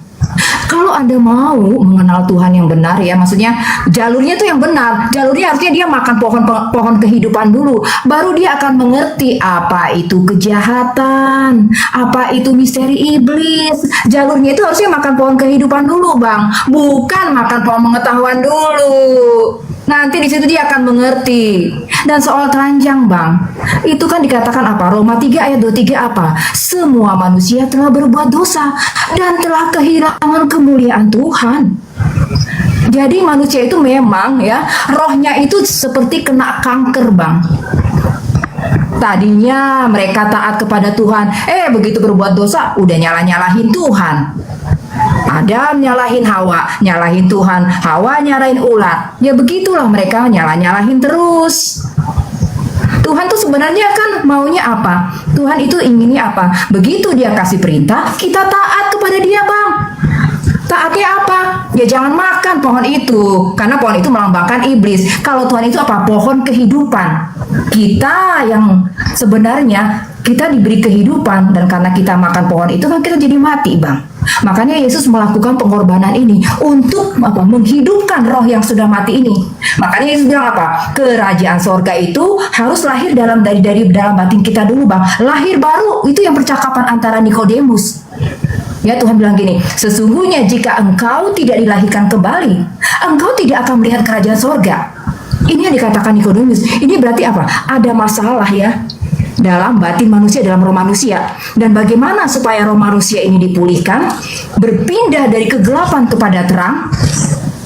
Ini yang disebut dengan lahir baru, Bang. Jadi orang yang taat kepada perintah Tuhan, bukan lagi taat kepada iblis, percaya kepada iblis, ya, percaya taat kepada iblis. Ini kan Hawa kan, Adam dan Hawa kan itu yang mereka lakukan, Bang. Adam itu percaya kepada suara iblis. Kok padahal Tuhan udah bilang jangan dimakan yang di tengah, nanti kamu mati. Jadi nggak benar, Bang. Adam bilang Adam telanjang gitu. Itu berarti bukan Adam primitif, Bang. Inilah pohon dari pengetahuan. Pengetahuan ini apa? Melatih kita apa? Kita ini bisa hidup tanpa Tuhan. Kita tidak perlu memerlukan pertolongan Tuhan, karena aku bisa melakukan segalanya dengan diri sendiri, dengan kekuatan diri sendiri. Itu yang Anda maksudkan, Bang, bahwa Anda mulai mengandalkan kekuatan diri sendiri. Ini yang sebenarnya agama kalau saya boleh bilang ya. Dosa iblis apa sih, Bang? Dia ini ingin melakukan kehendaknya sendiri dan meninggalkan Tuhan. Melakukan kehendaknya sendiri. Padahal kita sebagai umat ciptaan, Bang, harusnya apa? Menyembah Tuhan. Kita harusnya menyembah Tuhan, Bang. Taat kepada Dia, sujud dengan muka sampai ke tanah. Itu kalau kita, Bang, kita manusia harusnya begitu. Bukan jadi iblis yang aku ingin melakukan kehendakku sendiri. Di Yesaya 14 kan dibilang, aku ingin naik ke atas langit, aku ingin mengatasi bintang-bintang Tuhan. Ini loh, Bang, iblis itu melakukan subversi, Bang, di dalam kerajaan sorga. Itu yang dia lakukan, Bang. Di dalam kerajaan surga, Yesus itu raja sorga. Dan ini pemberontak ini, Bang, dia pengen apa? Menggeser posisi raja sorga. Bahkan dia mau ke tempat di mana Bapa itu berada. Bapa dikatakan apa? Berdiam dalam terang yang tidak terhampiri. Jadi memang benar, Bang, tidak ada yang pernah melihat Tuhan. Tuhan itu, Bapa itu apa? Bapa itu adalah Bapa segala roh, Bapa segala terang. Tuhan itu memang ada zatnya, Bang, yaitu cahaya. Cahaya yang tidak terampiri. Makanya dia menyatakan diri, Bang. Gambar wujudnya yaitu Yesus itu. Yesus sebelum turun ke dunia, Bang, dia adalah Raja Sorga. Dia Raja Sorga, Bang, sebelum dia turun ke dunia ini. Itu faktanya, Bang. Dia Raja Sorga sebelum dia turun ke dunia. Cuman karena iblis sudah dilemparkan, ya pemberontak ini dilemparkan, Bang, ke bumi. Jadi meneruskan pertarungan yang tadinya ada di sorga. Sekarang pertarungannya di bumi ini. Ya, di manusia ini. Manusia ini gini, apa dia mau dengar suara iblis atau mau dengar suara Tuhan? Dan itu peperangan itu masih berlaku, Bang, sampai hari ini. Akan berhenti ketika apa? Ketika Yesus datang kedua kalinya di dalam kerajaan 1000 tahun. Di masa itulah, kata Tuhan Yesus, ya, iblis itu akan dipenjara di jurang maut selama 1000 tahun. Ketika itulah, katanya ya, Bang, ya, singa dan domba bisa duduk bareng makan rumput. Seorang anak bisa memasukkan tangannya ke tangan sarang ular beludak. Jadi dunia tanpa iblis, dunia tanpa kekerasan, dunia yang memang benar-benar di mana Tuhan itu memerintah secara berdaulat sepenuh-penuhnya tanpa adanya kehadiran iblis atau kejahatan itu, Bang. Itu yang kita tuju, Bang. Dunia itu yang kita tuju. Yang juga ditawarkan kepada Anda dan kepada semua teman-teman ini. Itu yang ditawarkan Yesus, Bang. Bukan dunia sekarang, Bang. Kita penuh dengan banyak penderitaan yang dialami oleh manusia. Banyak orang mati, Bang, mengalami ketidakadilan. Inilah PR kita. Dan Tuhan Yesus bilang apa? Kuatkanlah hatimu. Aku telah mengalahkan dunia. Aku telah mengalahkan penguasa dunia itu, yaitu iblis. Yesus mengakui loh bahwa iblis itu penguasa dunia, Bang. Matius 4 ya, dikatakan apa? Iblis bilang gini, semua kerajaan ini akan kuserahkan kepadamu kalau engkau sujud menyembah kepadaku. Tetapi Yesus bilang apa? Nyahlah kau iblis, engkau harus menyembah Tuhan. Jadi sebenarnya apa, Bang? Yang membuat dunia ini kembali seperti sedia kala indah itu adalah kalau semua benar-benar menyembah Tuhan tanpa kehadiran iblis. Ketika iblis sudah dilemparkan ke jurang maut dan nanti kedatangan dia kedua, dilemparkan ke lautan api dan belerang untuk selama-lamanya. Kitab Wahyu menyebutkan bahwa ketika itu nanti terjadi ya sesudah masa 1000 tahun dia akan dilepaskan sejenak waktu lamanya, dan setelah itu apa? Bumi dan langit akan berlalu. Nah, ketika itulah ya ada Yerusalem baru, dan dikatakan apa? Tidak akan ada lagi air mata, tidak akan lagi ada laknat, tidak akan lagi ada dusta, tidak akan ada lagi apa yang bernama iblis, Bang. Tidak akan ada lagi. Oke, Ibu. Gitu, Bang. Iya, saya ingin tahu pola. Andai saja Adam tidak makan buah pengetahuan baik dan jahat, bagaimana caranya Adam keluar dari Eden ke bumi?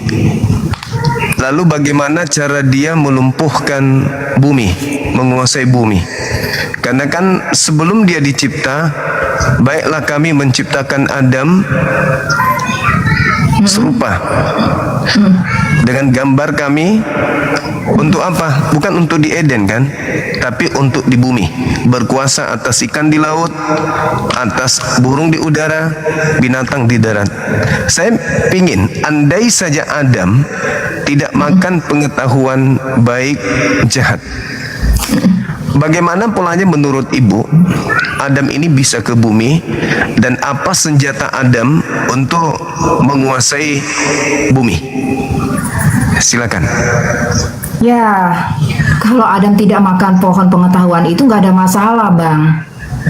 Karena sebenarnya apa? Ketika Tuhan menghadirkan adanya pohon pengetahuan itu, Tuhan mau kita menaklukkan iblis, mengalahkan iblis itu sejatinya. Karena memang tadinya iblis itu tadinya adanya di Taman Eden, Bang. Kan bumi ini kan diciptakan ya. Terus Adam itu dipindahkan ke Taman Eden. Mungkin saya Maksud saya tambahin gini. lagi bentar. Sabar. Melumpuhkan bumi aja tidak bisa, gimana mau melumpuhkan iblis? Orang Adam nggak tahu baik dan Ya jahat. tadi kan kata Abang kalau dia nggak makan pohon pengetahuan, pengetahuan itu melambangkan kehadiran iblis. Oh enggak dong, iblis kan dari awal kan iblis ini dicipta. Bukan karena adanya pengetahuan ini iblis ada. Dari awal sebelum Adam dicipta iblis sudah ada. Sekarang ketika tidak makan buah pengetahuan, bagaimana cara Adam ini bisa ke bumi? Lalu bagaimana caranya melumpuhkan bumi? Sementara dia tidak tahu baik dan jahat. Caranya gimana, Bu? Bang, gini Bang, waktu iblis ini ya berbuat dosa di dalam kerajaan surga, dia itu mempengaruhi sepertiga malaikat, dan 2/3-nya masih tetap ikut Tuhan. Nggak masalah, Bang, malaikat itu ya kalau manusia ilahi, Bang, mampu dia, Bang, menaklukkan bumi. Itu memang apa? Tuhan menciptakan manusia seturut dengan gambarnya. Gambarnya itu apa sih, Bang? Dibilang berkuasalah. Adam itu dijadikan raja bumi, berkuasa, Bang, berkuasa. Tapi dia tentunya perlu mengalahkan satu musuh yang bernama iblis. Biar Gimana dia kemenangannya si Adam ini, Bang. Gimana Gitu loh, mau Bang. mengalahkan? Biar lengkap. Gimana? Adam nggak masalah tahu baik menaklukkan dan bumi jahat. itu gampang, Bang, gampang menaklukkan bumi. Gimana? Loh, Gimana manusia orang yang ilahi kok. Lo manusia kalau dia ilahi, manusia Bang. lain kenapa dia jatuh, Ibu? Kalau dia manusia ilahi, Ya, kenapa dia makanya jatuh? saya bilang, abang ini nggak Kenapa benar dia namanya. makan? Masa kalau dia nggak makan pohon, gimana dia menaklukkan bumi? Justru karena Ya, dia makan pohon itu dia nggak bisa menaklukkan Ibu, bumi, bang. Gitu loh, bang. Ibu ini gimana sih? Kan Adam diusir gara-gara makan buah pengetahuan tuh. Akhirnya dia tahu. Coba Anda baca Kejadian 3 nomor 22. Oke, Akhirnya sebentar Adam kita itu baca bang, bareng-bareng biar nggak salah paham ya. ya silakan. Silakan, Ya. saya tunggu. Dibaca. Ya, nomor 22 ya bang ya. Iya. Oke, sesungguhnya manusia itu telah menjadi seperti salah satu dari kita, tahu tentang yang baik dan yang jahat. Maka sekarang jangan sampai ia mengulurkan tangannya dan mengambil pula dari buah pohon kehidupan itu dan memakannya, sehingga ia hidup untuk selama-lamanya. Nah, itu Tuhan gak mau dia kekal. Tuhan gak mau Adam kekal di Eden. Kenapa? Karena Adam itu disetting, dicipta untuk di bumi, bukan untuk di Eden. Nah sekarang ketika ibu mengatakan bahwasanya Adam tidak makan buah pengetahuan, artinya kan dia nggak punya pengetahuan. Lalu gimana dia ke bumi tidak ada pengetahuan? Bumi nggak seperti sekarang, Bu. Sebelum Oke, boleh stop di situ dulu bang, boleh stop di situ dulu. ya silakan. Sebentar, kalau Anda bilang bahwa Adam itu nggak punya pengetahuan, jadi harus makan pengetahuan dulu sehingga dia memiliki pengetahuan, itu alasan yang sama sekali salah bang. Loh, kalau Adam nggak berpengetahuan, masa Tuhan kasih perintah sih berkuasalah atas bumi, terus usahakanlah taman ini, beranak cuculah. Lah kalau nggak ada pengetahuan emang bisa ngerti perintah bang? Nah, Aduh, itu dia. ini apa gini bang? Itu Ini dia, pengetahuan itu yang dia. dari Tuhan dengan pengetahuan yang dari iblis itu yang harus abang bedakan bang. Abang jangan satu-satukan. Ini ada dua sosok loh bang. Ya jadi pengetahuan yang dari mana? Harusnya pengetahuan yang berasal dari apa? Pohon kehidupan, bukan dari pohon Iblis, pengetahuan. sabar, ibu, yang mengajarkan dan mempengaruhi Adam untuk makan itu adalah iblis. Tujuannya apa? Adam ditipu supaya dia hidup kekal di Eden kan? Supaya dia makan. Tertipu kan dia? Artinya Adam pada saat itu belum mengetahui baik dan jahat. Masakan manusia ilahi menurut ibu, manusia Tuhan diperintahkan sama iblis makan supaya kau kekal di sini. Percaya? Mana pengetahuan ilahinya? Kalau begitu, tidak ada pengetahuan ilahi pada dia. Karena ketika dikatakan kau makan, kau akan kekal di sini, Tuhan mengatakan apa? Kau makan, kau mati hari ini. Kalau Adam tahu baik dan jahat, maka dia pasti tahu ini peringatan Tuhan, ini peringatan iblis. Tapi karena dia nggak tahu sama sekali, maka apa yang diikutkan kemudian oleh istrinya, itu yang dimakan, itu yang diikutin. Maka apa yang terjadi? Terciptalah apa yang Tuhan cita-citakan sebelum Adam dicipta, yang itu menguasai bumi. Nah sedangkan kalau dia tidak makan buah pengetahuan, dia nggak tahu kalau dirinya ini telanjang. Kira-kira pengetahuan apa, ilmu apa yang bisa dipakai untuk melumpuhkan bumi tanpa pengetahuan baik dan jahat? Sedangkan telanjang aja tidak sadar. Ibu akan mengatakan dia kan manusia ilahi. Loh, kalau dia manusia ilahi, alasan itu ada kekuatan di sana karena istilah manusia ilahi. Kenapa dia jatuh? Kenapa dia makan? Kenapa dia melanggar? Katanya manusia ilahi, kenapa dia melanggar? Justru karena kesempurnaan ciptaan Tuhan inilah, dengan adanya kehendak bebas inilah, maka dia kemudian makan buah pengetahuan itu. Sehingga sempurnalah dia sebagai manusia. Dia tahu baik dan jahat. Karena Tuhan menciptakan Adam itu bukan untuk di Eden saat itu, tapi Tuhan menciptakan Adam memang untuk di bumi. Bukan dicipta untuk di Eden, tapi di bumi. Ya di bumi, ya begini keadaannya. Lalu ibu akan mengatakan seperti yang ibu uraikan tadi. Karena Yesus datang begini. Buktinya sebelum Yesus datang dan setelah Yesus datang, keadaan bumi masih tetap saja sama. Apa efeknya Yesus datang? Apa efeknya Yesus mati di salib? Gak ada sama sekali. Justru dengan Yesus disalib, iblis berjaya. Iblis berhasil membunuh Yesus. Apa efeknya kemudian? Ya, iblis mengajarkan untuk meninggalkan Tuhannya Yesus, menuju kepada Yesus yang jadi Tuhan, menggantikan Tuhannya. Itu yang terjadi. Sebelum Yesus datang dan setelah Yesus datang, keadaan bumi, keadaan wanita melahirkan, keadaan laki-laki cari nafkah, dan keadaan manusia mengalami kematian tidak ada bedanya. Katanya Yesus mengalahkan maut. Mana buktinya? Orang masih bermatian, wanita masih sakit melahirkan. Mana buktinya, perubahannya? Andai saja konsep agama Anda benar, begitu Yesus mati, maka tak ada lagi kematian, tak ada lagi penderitaan, tak ada lagi susah. Kenapa? Karena Yesus sudah menebusnya. Tapi kan ada, Bu. Nihil sama aja malah. Gimana dong, Bu? Aduh, Abang Juma ini melewatkan ya kayaknya suatu fakta yang penting, Bang. Di Kejadian 6 kita lihat bagaimana, Bang, dosa itu beranak pinak begitu cepat ya. Dikatakan apa lalu nih ulah dari malaikat-malaikat iblis ya, Bang ya. Lalu malaikat itu melihat anak manusia itu cantik-cantik dan mereka menggauli para wanita itu sehingga lahirlah keturunan-keturunan raksasa. Jadinya apa, Bang? Bumi dikatakan penuh dengan kekerasan. Bang, manusia itu hampir musnah gara-gara hal ini, gara-gara perbuatan dari malaikat-malaikat iblis ini, Bang. Sehingga apa? Dikirimkan air bah. Jadi kalau Anda bilang hasil makan dari pohon pengetahuan itu adalah baik, itu tidak benar sama sekali. Anda lihat dong Kejadian 6 ini. Gimana apa yang terjadi, Bang? Manusia itu hampir musnah. Kalau Tuhan tidak mengirimkan air bah, di penjara ini malaikat-malaikat iblis. Kan dibilang di Wahyu 19 ayat 4 apa? 4 malaikat yang bandel-bandel nih, Bang. Ya, mungkin dia paling banyak menggauli perempuan, Bang. Mungkin ya. Ditahan, Bang, di Sungai Efrat. Jadi Anda lihat, Bang, bagaimana monster yang bernama iblis ini, Bang ya. Begitu ganasnya, Bang. Dia benci pada Tuhan pencipta langit dan bumi. Dan dia bertekad bahwa manusia ciptaan dari Tuhan ini akan dia hancurkan, Bang.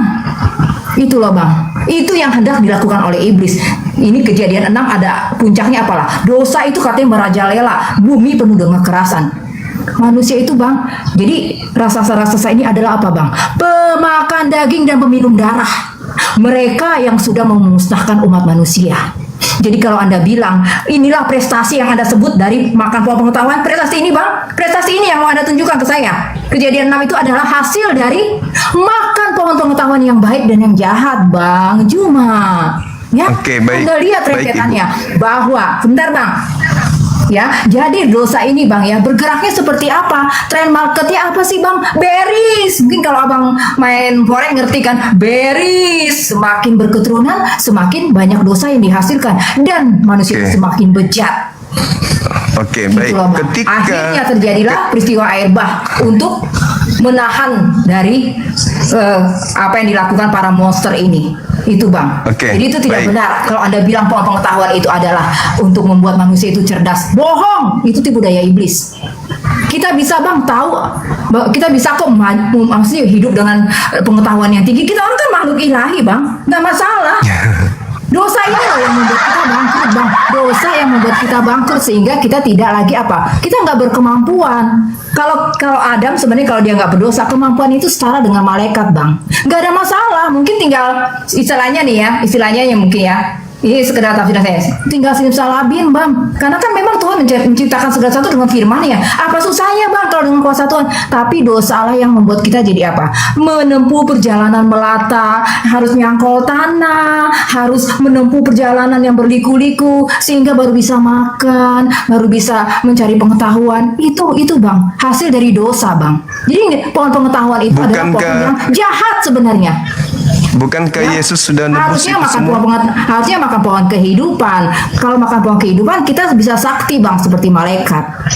Bukankah Yesus sudah menebus itu semua, Ibu? Iya, Yesus memang menebus. Kita ini kan ditawar. Lalu hasilnya? Iya. Hasilnya apa? Ya, memang kita masih melihat iblis itu belum. Gini bang, sebentar dong, jangan ketawa dulu ya. Iyalah, Ini kan iblis itu kita belum lihat dihukum, hasilnya. Bang. Ya, iblis itu belum dihukum, lihat hasil. dia masih beredar. Loh, katanya Masih Yesus beredar. mengalahkan maut. Betul. Katanya Yesus mengalahkan. Lalu Ada yang apa? dijemput bang. Abang baca dulu dah. Baca dulu sekarang bang. Efesus 4 ayat 8 sampai 9. Baca dulu dong bang Jumat dan. Itu cuma teori doang kan? Apa Aduh. hasilnya? Bacalah bang. Apa hasilnya? Iya dong. Yesus datang. Kan biasanya nggak Yesus- dibilang. Bang, baca Yesus dulu. mati, hasilnya apa? Enggak, kita langsung ke hasil. Cuma baca dulu bang. Karena Bang, yang Cuma, saya baca dulu bang. saya Baca dulu lihat lah, ketika Bang. ibu Mau dibacain? menjelaskan Ya mau dibacain Bang Cuma. panjang lebar. Efesus saya nggak pakai ibu, karena itu bukan firman Tuhan. Itu bukan perkataan Yesus juga. Nggak Bang, pakai gini. Efesus saya. Kan tadi abang Kenapa? bilang Karena kenapa saya sih tahu. Yesus sudah. Ya sebentar bang. Tadi kan anda bilang kan iblis itu sudah melakukan sudah melakukan pengorbanan, terus dia sudah mengeluarkan mau. Kok masih ada kejahatan? Ya karena iblisnya belum dihukum bang. Nanti Loh, kalau Yesus jadi datang yang kedua Yesus kali, baru lalu buat dihukum. apa Yesus mati? Lalu buat apa Yesus datang mati? Buat apa Yesus datang mati, Bu? Hah? Buat Kita ini apa? tawanannya, tahu nggak sih bang arti tawanan? Loh, Tawanan. kan Yesus sudah menebus katanya. Iya betul. Terus apa hasilnya? Itu kan cuma Iya. halusinasi doang berarti. Loh, Mana? barang siapa percaya kepadaku, dia akan menerima hidup kekal. Lah kan alamak, hidup kekal gimana orang Allah yang mau percaya tidak padanya akan pada berkuasa bermati atas ya? dia, Bang Loh, Cuma. itu kan Allah cuma mau teori tidak orang akan berkuasa orang atas Kristen dia. mana? Orang Bang Kristen Cuma. mana yang sudah 1000 tahun usianya nggak mati-mati? Orang Kristen bermatian semua kok, mana Allah mau tidak berkuasa bermatian semua Nah, kok? Bang, gini Bang. Ada Apa dua ini? kematian, Bang. Bang Cuma, Wah. ada kematian pertama, ada kematian kedua. Wah, gimana nih ceritanya kok jadi ujung-ujungnya begini hasilnya? Panjang lebar jelaskan. Hasilnya cuman gitu doang. Cuman di atas kertas tapi praktek di lapangan Kristen pada bermatian. Di rumah sakit orang Kristen pada kena ginjal, lever, kanker, gula. Mana efek kematian Yesus? Mana? Ini hanya cerminan kebencian iblis kepada Adam. Yang ibu ceritakan ini kebencian kepada Adam. Padahal kejadian 3:15, keturunanmu akan memusuhi Adam. Nah sekarang ibu cerminan daripada keturunan iblis yang memusuhi Adam. Kami umat Islam kudu berterima kasih kepada Adam. Ibu ngamuk marah sama Adam. Di mana keturunan iblis itu sekarang bekerja? Di kami di Islam yang mencintai Nabi kami Nabi Adam yang harus berterima kasih kepadanya alaihis salam atasnya keselamatan, atau iblis itu bekerja di keturunan di orang-orang Kristen yang membenci Adam ini? Mana? Cuman ngomong-ngomong aja. Itu begini. Apa intinya? Yesus harus turun ke bumi mendamaikan, mengalahkan dosa, mengalahkan maut. Izinkan saya mengatakan itu Fred. Nggak ada itu buktinya. Kristen masih bermatian. Nggak ada ngefek. Percaya Yesus tetap aja mati. Justru dengan percaya Yesus itu adalah Tuhan, itulah buah karya iblis. Karena Yesus sendiri yang berpesan, waspadalah kepada iblis yang datang kepadamu memakai namaku dan berkatalah akulah Mesias. Mereka iblis ini akan menyesatkan banyak orang. Ini sekarang Anda menjajakan nama Yesus nih, mengajak menyembah Yesus, Tuhan Yesus turun dengan kasihnya, dia mati nebus dosa manusia, begini bla bla. Tapi ujung-ujungnya mati juga nya. Kalau kita lihat di dalam Roma 8 nomor 10, barang siapa yang ada Yesus di dalam dirinya, maka tubuhnya memang mati karena dosa. Alamak. Kupikir Kristen itu mati karena kasih, mati karena selamat, mati karena dosa. Mending mati keselak biji nangka daripada mati karena dosa. Orang Kristen mati karena dosa. Loh, lalu Lalu yang ditebus Adam, Yesus apa? Roma 8:10. Jika Kristus ada di dalam dirimu, tubuhmu memang mati karena dosa. Tubuhmu memang mati karena dosa. Jika Kristus ada di dalam dirimu, tubuhmu memang mati karena dosa. Loh, gimana sih? Mending Islam. Illa wa antum muslimun. Kamu mati karena kau selamat. Kami mati karena selamat. Kami tidak mati kalau tidak selamat. Illa wa antum muslimun. Kristen mati karena di dalam tubuhnya ada dosa. Lah. Harusnya kalau Yesus datang menebus dosa Adam, Kristen ini tidak bermatian, hidup. Sudah ada nenek-nenek usia 1000 tahun, 2000 tahun dari Kristen. Tapi faktanya bermatian semuanya. Dan matinya lucu. Kalau Kristus ada di dalam dirimu, tubuhmu memang mati karena dosa. Tubuh yang mati karena dosa kemana perginya nanti? Ke surga gitu. Dia ke neraka dong. Adam capek difitnah, Adam capek dihujat, Yesus dihujat, mati karena menebus Kristen, ujung-ujungnya Kristen ke neraka juga nya. Lalu apa fungsinya ajaran ini? Masih mending kami di Islam memuliakan Nabi Adam.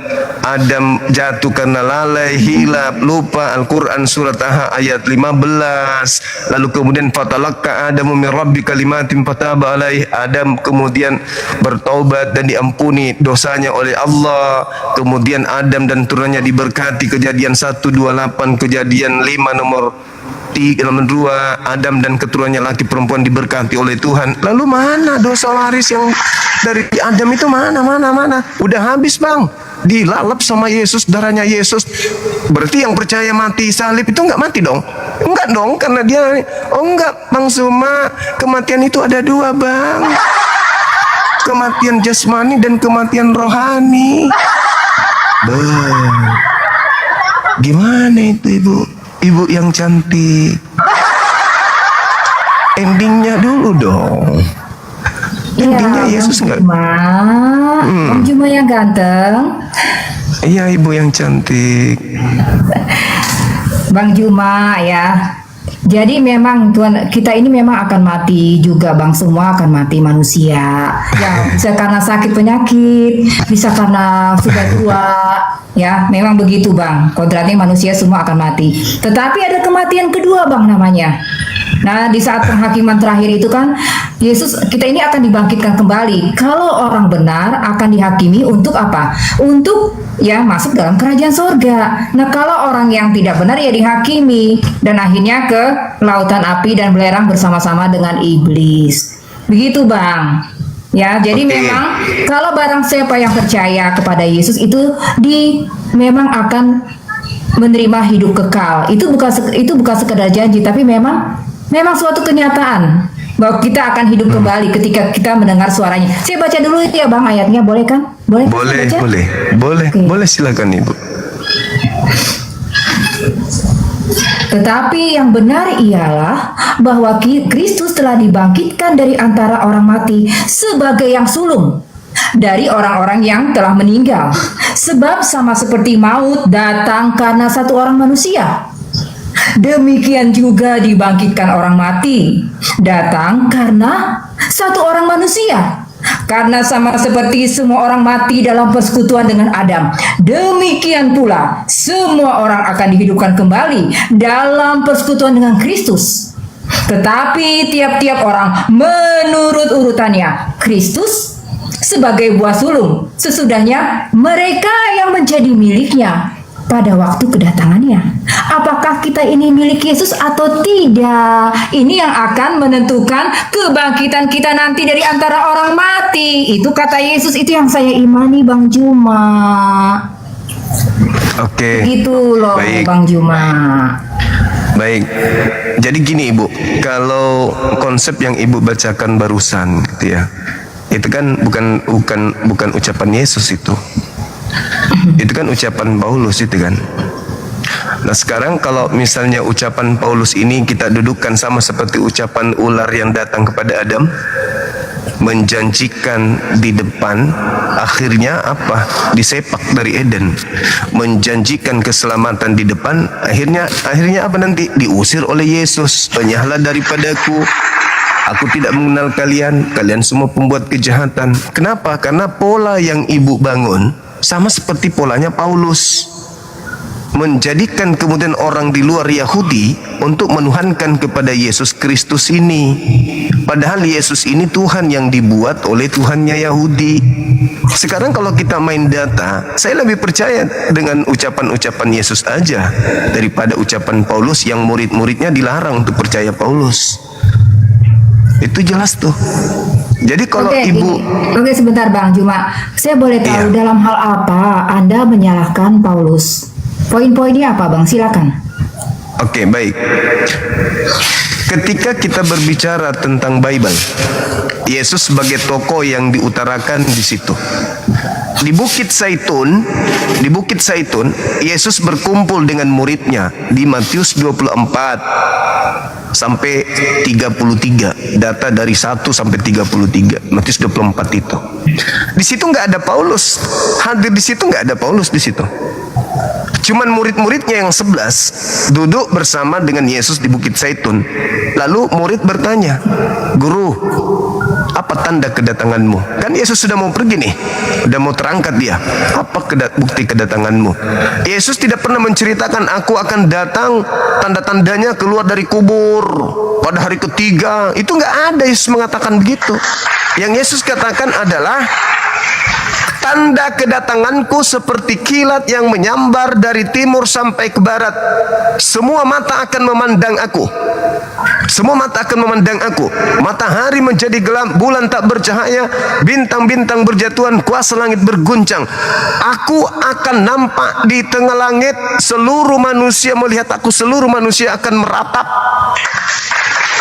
Itu ditanya, itu tanda kedatanganku. Jadi apabila ada orang berkata, lihat ada Mesias di sini, lihat ada Mesias, jangan kau percaya. Sebab Kristus palsu dan nabi-nabi palsu akan melakukan banyak tanda dahsyat, mujizat, kekuatan-kekuatan sekiranya mungkin menyesatkan orang-orang pilihan juga. Camkanlah kata Yesus. Aku telah mengatakannya terlebih dahulu kepadamu. Jadi kalau ada orang berkata ada Mesias di padang gurun, ada Mesias di dalam bilik rahasia, jangan kau percaya. Sebab sama seperti kilat menyambar dari timur sampai ke barat, demikianlah kelak kedatanganku yang kedua. Jangan kau percaya kalau ada orang berkata. Nah, itu Yesus ucapkan di Bukit Zaitun kisaran antara tahun 30 sampai tahun 33. Itu murid-murid diperingatkan, kalau ada orang mengaku bertemu dengan Mesias di padang gurun dalam bilik, jangan kau percaya ya. Baik Tuan Guru. 10 tahun kemudian, 20 tahun kemudian, mereka murid bertemu dengan Paulus, lalu menganiaya murid-murid, menzolimi murid.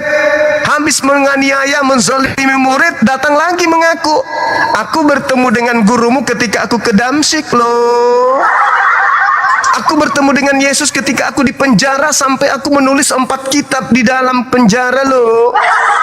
Nasihat Yesusnya apa, Bu? Di 20 tahun sebelumnya.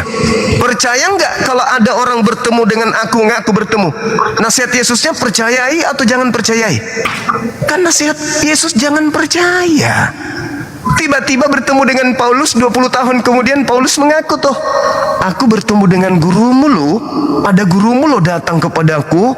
Nah, nasihat Yesus kepada mereka apa? Percaya Paulus atau jangan percaya Paulus? Kan perintahnya jangan percaya. Makanya Paulus setelah ditolak oleh murid-murid, Paulus bikin surat di Galatia 8 nomor 2, Galatia 2 nomor 8, Galatia 1:15. Aku diutus untuk non-Yahudi, aku diutus untuk orang-orang yang tidak bersunat. Karena Paulus ajarannya gagal mempengaruhi murid-murid Yesus, makanya dia pergi keluar. Makanya Yesus mengatakan apa di Matius 23 nomor 15? Celakalah engkau wahai ahli Taurat, Paulus. Celakalah engkau wahai orang Farisi, Paulus. Celakalah engkau wahai orang munafik, Paulus. Engkau menjelajahi daratan, Paulus. Engkau menyeberangi lautan, Paulus. Mentobatkan orang di luar menjadi pengikut agamamu, dan setelah kau jadikan dia menjadi pengikutmu, kau jadikan dia orang neraka yang 2 kali lebih jahat daripada engkau sendiri. Siapa orang Farisi ahli Taurat yang menjelajahi daratan, menyeberangi lautan, mentobatkan orang Roma masuk menjadi pengikutnya? Paulus kan 2 kali lebih jahat dan pengikutnya orang neraka. Siapa yang mengajarkan kekristenan di Indonesia dan Katolik? Orang Roma ke Belanda, Belanda Portugis masuk ke Nusantara. Jadi kalian maaf, Kristen dan Katolik itu adalah pengikut orang Farisi, bukan pengikut Yesus. Begitu saudariku yang cantik. Nah, makanya ketika murid Yesus bertemu Paulus, apa nasihat gurunya? Jangan kamu percaya. Nah, Paulus ngaku nggak bertemu dengan Yesus ketika ke Damsik? Ngaku. Nasihat Yesus, percaya atau jangan percaya? Jangan percaya. Sebab akan datang memakai namaku. Penyesat itu, datanglah dia memakai nama Yesus. Makanya Kristen bertumbuhnya bukan di Yerusalem, Kristen bertumbuhnya di barat. Begitu Ibu, silakan. Aduh, Bang Juma, kayaknya ada kebencian tersendiri kepada Paulus ya. Ini Bang Juma. Bukan. Ya. Yesus yang mengatakan itu. Gantian dong, gantian Bang Juma. Bukan saya. Ya, lanjut. Silakan. Enggak, udah Bu, udah. Ya, saya cuma mengatakan. dengerin aja deh. Saya bukan kebencian, saya baca data. Saya baca data. Iya. Yesus celakalah orang Farisi, celakalah ahli Taurat. Saya tidak benci. Yesus yang mengatakan celaka, dan Yesus mengatakan orang Farisi dan keturunannya itu adalah orang neraka yang tidak akan lolos dari api neraka. Matius 23 nomor 13 sampai nomor 36. Bagaimana mungkin engkau bisa meloloskan dirimu dari api neraka, wahai keturunan ular beludak? Enggak mungkin, kata Yesus. Nah, karena mereka tidak mau masuk neraka seorang diri, maka mereka membuat konsep baru, lahirlah Kristen untuk menjaring pengikut-pengikut yang lain. Bersama dengan mereka lahirlah Ibu. Nah, gitu ceritanya. Silakan. Aduh, kelahiran saya juga dipersalahkan. Aduh, Bang Juma. Kan Ibu dari sana. Ada ya. You've gone too far, Mr. Juma. Kan Ibu dari sana, Ibu. Oke, Ibu pengikut Paulus. Kan pengikut Paulus Ibu ini. Aduh, pengikut orang Farisi. Saya pengikut Bagaimana Yesus. mungkin? Mustahil, 100%. Ibu. Tidak mungkin. Abang jangan Mustahil. jangan memvonis gitu dong, Bang. Jangan menghakimi dong. Yesus berpesan kepada Anda itu muridnya siapa? percaya Maksudnya- kepada Paulus. Bang. Percaya kepada Paulus atau jangan Iya, percaya Bang. kepada Paulus? Bang. Itu loh. Bang Juma. Iya. Silakan Ibu. Ya, hati orang itu ya yang percaya kepada Yesus itu tulus, Bang. Ya, kalau kita Boleh. percaya kepada Tuhan Yesus, walaupun kita tahu katanya iman kepada Yesus itu katanya itu katanya seperti mungkin dunia menganggap itu gila. Tapi ya, kita itu percaya dengan Tuhan itu tulus, Bang, ya. Karena apa? Kita memang ya percaya, kita kagum dengan pengorbanannya. Seperti pengorbanan apa? Pahlawan yang mati, misalnya kalau di dunia ini kan kalau seorang pahlawan kan dihargai sekali, Bang, karena pengorbanannya di medan perang. Nah, Yesus kan sudah apa? Mencurahkan darahnya sehingga dan memberikan darahnya kepada iblis sehingga kita bisa hidup. Oke, sekarang tentang Paulus. Ya, Paulus ini, Bang. Tadi Anda kan sempat mengatakan jangan percaya kepada orang yang mengaku-ngaku. Ya, seperti Paulus ini mengaku pengikut Yesus katanya. Tapi gini loh, Bang. Mengaku bertemu. Iya, mengaku bertemu. Ya, tadi saya lihat Anda tuh ada memaksakan dua hal yang berbeda. Sebenarnya kan kalau kedatangan Tuhan Yesus yang pertama itu kan itu memang maksudnya kedatangan pertama itu kan tujuannya memang apa? Untuk membebaskan manusia dari tawanan iblis, untuk mengalahkan kuasa iblis. Dari mana? Ibrani 1 ayat 6 dikatakan, ketika Bapa mengutus anaknya ke dalam dunia, dia berkata, semua malaikat harus menyembah dia. Jadi Yesus datang ke dunia ini, Bang, supaya malaikat-malaikat ini nih, yang di bumi, yang berkuasa ini, Bang, penguasa bangsa-bangsa, itu menyembah Yesus, Bang. Kedua, untuk apa? Ya. Untuk menebus kita dari kematian. Sebentar. Satu lagi untuk apa? Untuk mengakhiri praktek persembahan. Karena kan Abang tahu agama-agama kuno di zaman itu, Bang, memang memberikan persembahan. Dan persembahannya itu adalah memberatkan kehidupan rakyat. Kalau untuk agama Israel sendiri, sehari itu 2 kali, Bang. Jadi ada breakfast, ada dinner. Itu YHWH, Bang. Ya. Jadi makanya saya bilang kenapa ada 2 Tuhan di PL. Karena ada Tuhan yang memang kerjanya menuntut manusia. Tetapi kan Tuhan yang di Taman Eden apa? Dia memberikan segalanya buat Adam. Semua bumi dan kekayaan alam diberikan kepada Adam. Sementara Tuhan yang ini nih, yang setelah kita jatuh dalam dosa apa? apa? Mintanya apa? Persembahan. Mulai dari yang sederhana bahkan sampai apa, Bang? Ini sebentar ya, saya agak melenceng dikit. Dia minta emas, perak, tembaga, minta gandum, jelai. Jadi jangan heran, Bang, kalau di Bait Suci itu adalah pusat logistik yang terbaik, Bang. Bisa dicek, Bang, ayat-ayatnya itu banyak. Jadi Bait Suci itu adalah pusat logistik. Ada gandum, Bang, ada jelai, ada emas, ada perak. Waduh, bilik-biliknya banyak sekali, Bang. Ya, jadi ini nih praktek yang memberatkan kehidupan umat. Di Hezkiel 34, Tuhan menegur para gembala ini, gembala jahat ini, Bang. Mereka sudah memeras rakyat. Mereka sendiri hidupnya enak-enak, Bang. Ya, jadi pemuka agama enak-enak, rakyat sengsara, Bang, mencari rezeki itu loh. Itu loh sebenarnya kejahatan yang di Abang maksud tadi, itu keturunan ular bludak. Itu, Bang, si ular bludak yang sejati. Tapi kalau Anda bilang Paulus itu ular bludak, ini Anda keterlaluan. Paulus itu apa sih, Bang? Justru ketika dia bertobat, Bang, dia itu kan dikejar-kejar. Gantian dia dibunuh-bunuh orang, dikejar-kejar orang, Bang. Dan kita tahu akhir hidupnya apa? Dia pun juga seorang martir. Ya, jadi kalau dia menuduh dia ini adalah keturunan ular bludak, tidak ada catatan, Bang, bahwa istananya misalnya kayak apa kan istananya sekelas Herodes, 11-12 dengan Herodes. Bukan saya, Ibu, Yesus. Tetapi Yesus sebentar, yang Bang. menuduh Paulus mereka. nggak ada catatannya dia punya kediaman sebesar istana, Bang. Sebentar, ya. Kenapa lari ke Jadi situ kan tadi ya? Abang nyalain Paulus terus nih. Paulus nggak ada Yesus, catatan bukan dia aku, punya Yesus. istana, Bang. Nggak ada. Dia bukan imam besar, Bang. Dia tidak menggerogoti kekayaan umat. Tidak ada catatannya, Bang. Kalau Anda menuduh Paulus ya. Ya, oke. Sebentar lagi, Bang. Ini apa lagi tadi? Ya, Bang, manusia itu, Bang, ya, apapun latar belakang dia, lepas dari segala kelebihan dan kekurangannya, kalau Yesus mau pakai dia, sekalipun dia seorang pembunuh, nggak ada masalah, Bang. Dalam hal ini kalau Tuhan memang mau pakai Paulus, ya monggo aja. Kenapa? Kalaupun Dari dia mana? bertemu dengan Yesus, Bang, dia dia kan kelihatan bertobatnya sungguh-sungguh, Bang. Dia bukan para imam yang menumpuk kekayaan dari kekayaan dari umat bangsa Israel. Paulus nggak ada catatan, Bang, dia punya istana, nggak ada kekayaan yang dia tumpuk, nggak ada, Bang. Ya, jadi Anda harus lihat fakta juga. Jangan hanya menghina tanpa alasan. Lanjut. Kok saya menghina? Iya. Anda sekarang juga begini, mengkritik gini Paulus. aja. Saya ini lagi melakukan pembelaan terhadap Paulus. Walaupun gini, Bang, ya, saya menghormati Paulus karena dia menerima panggilan. Itu kan namanya kita menghormati rasul, menghormati murid, menghormati nabi, menghormati panggilannya. Kalaupun dia punya kekurangan, ya, Bang, ya namanya Paulus juga manusia, ya enggak, Bang? Bang Juma juga manusia kan? Ketika Gitu loh, Yesus mengajarkan murid-muridnya, bila mana ada orang berkata bertemu dengan aku di padang gurun, jangan percaya atau percaya sih di situ, Ibu?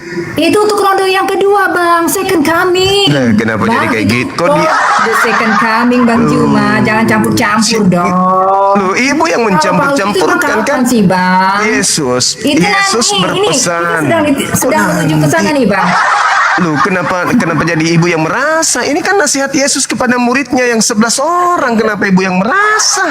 Ya, lanjut, Yesus, Bang, lanjut, silakan. Yesus Ya, Bang Juma, berpesan kepada ke-11 muridnya, Ibu, kalau ada orang yang mengaku bertemu dengan aku, jangan kamu percaya ya. Nah, Paulus puluhan tahun berikutnya mengaku bertemu dengan Yesus. Nasihat gurunya apa? Percaya atau jangan percaya? Kalau ada yang mengaku bertemu dengannya. Datang tuh Paulus tuh ketemu dengan murid-murid Yesus tuh. Nah, muridnya ini kalau percaya kepada Paulus, kata Yesus, disesatkan. Tapi kalau tidak percaya kepada Paulus, berarti mereka tetap beriman kepada Yesus. Kan itu poinnya. Makanya Yesusnya mengatakan bahwa jangan percaya. Kenapa? Apabila kau percaya maka kau akan disesatkan. Nah, apa penyesatan itu sekarang? Ya ini yang terjadi.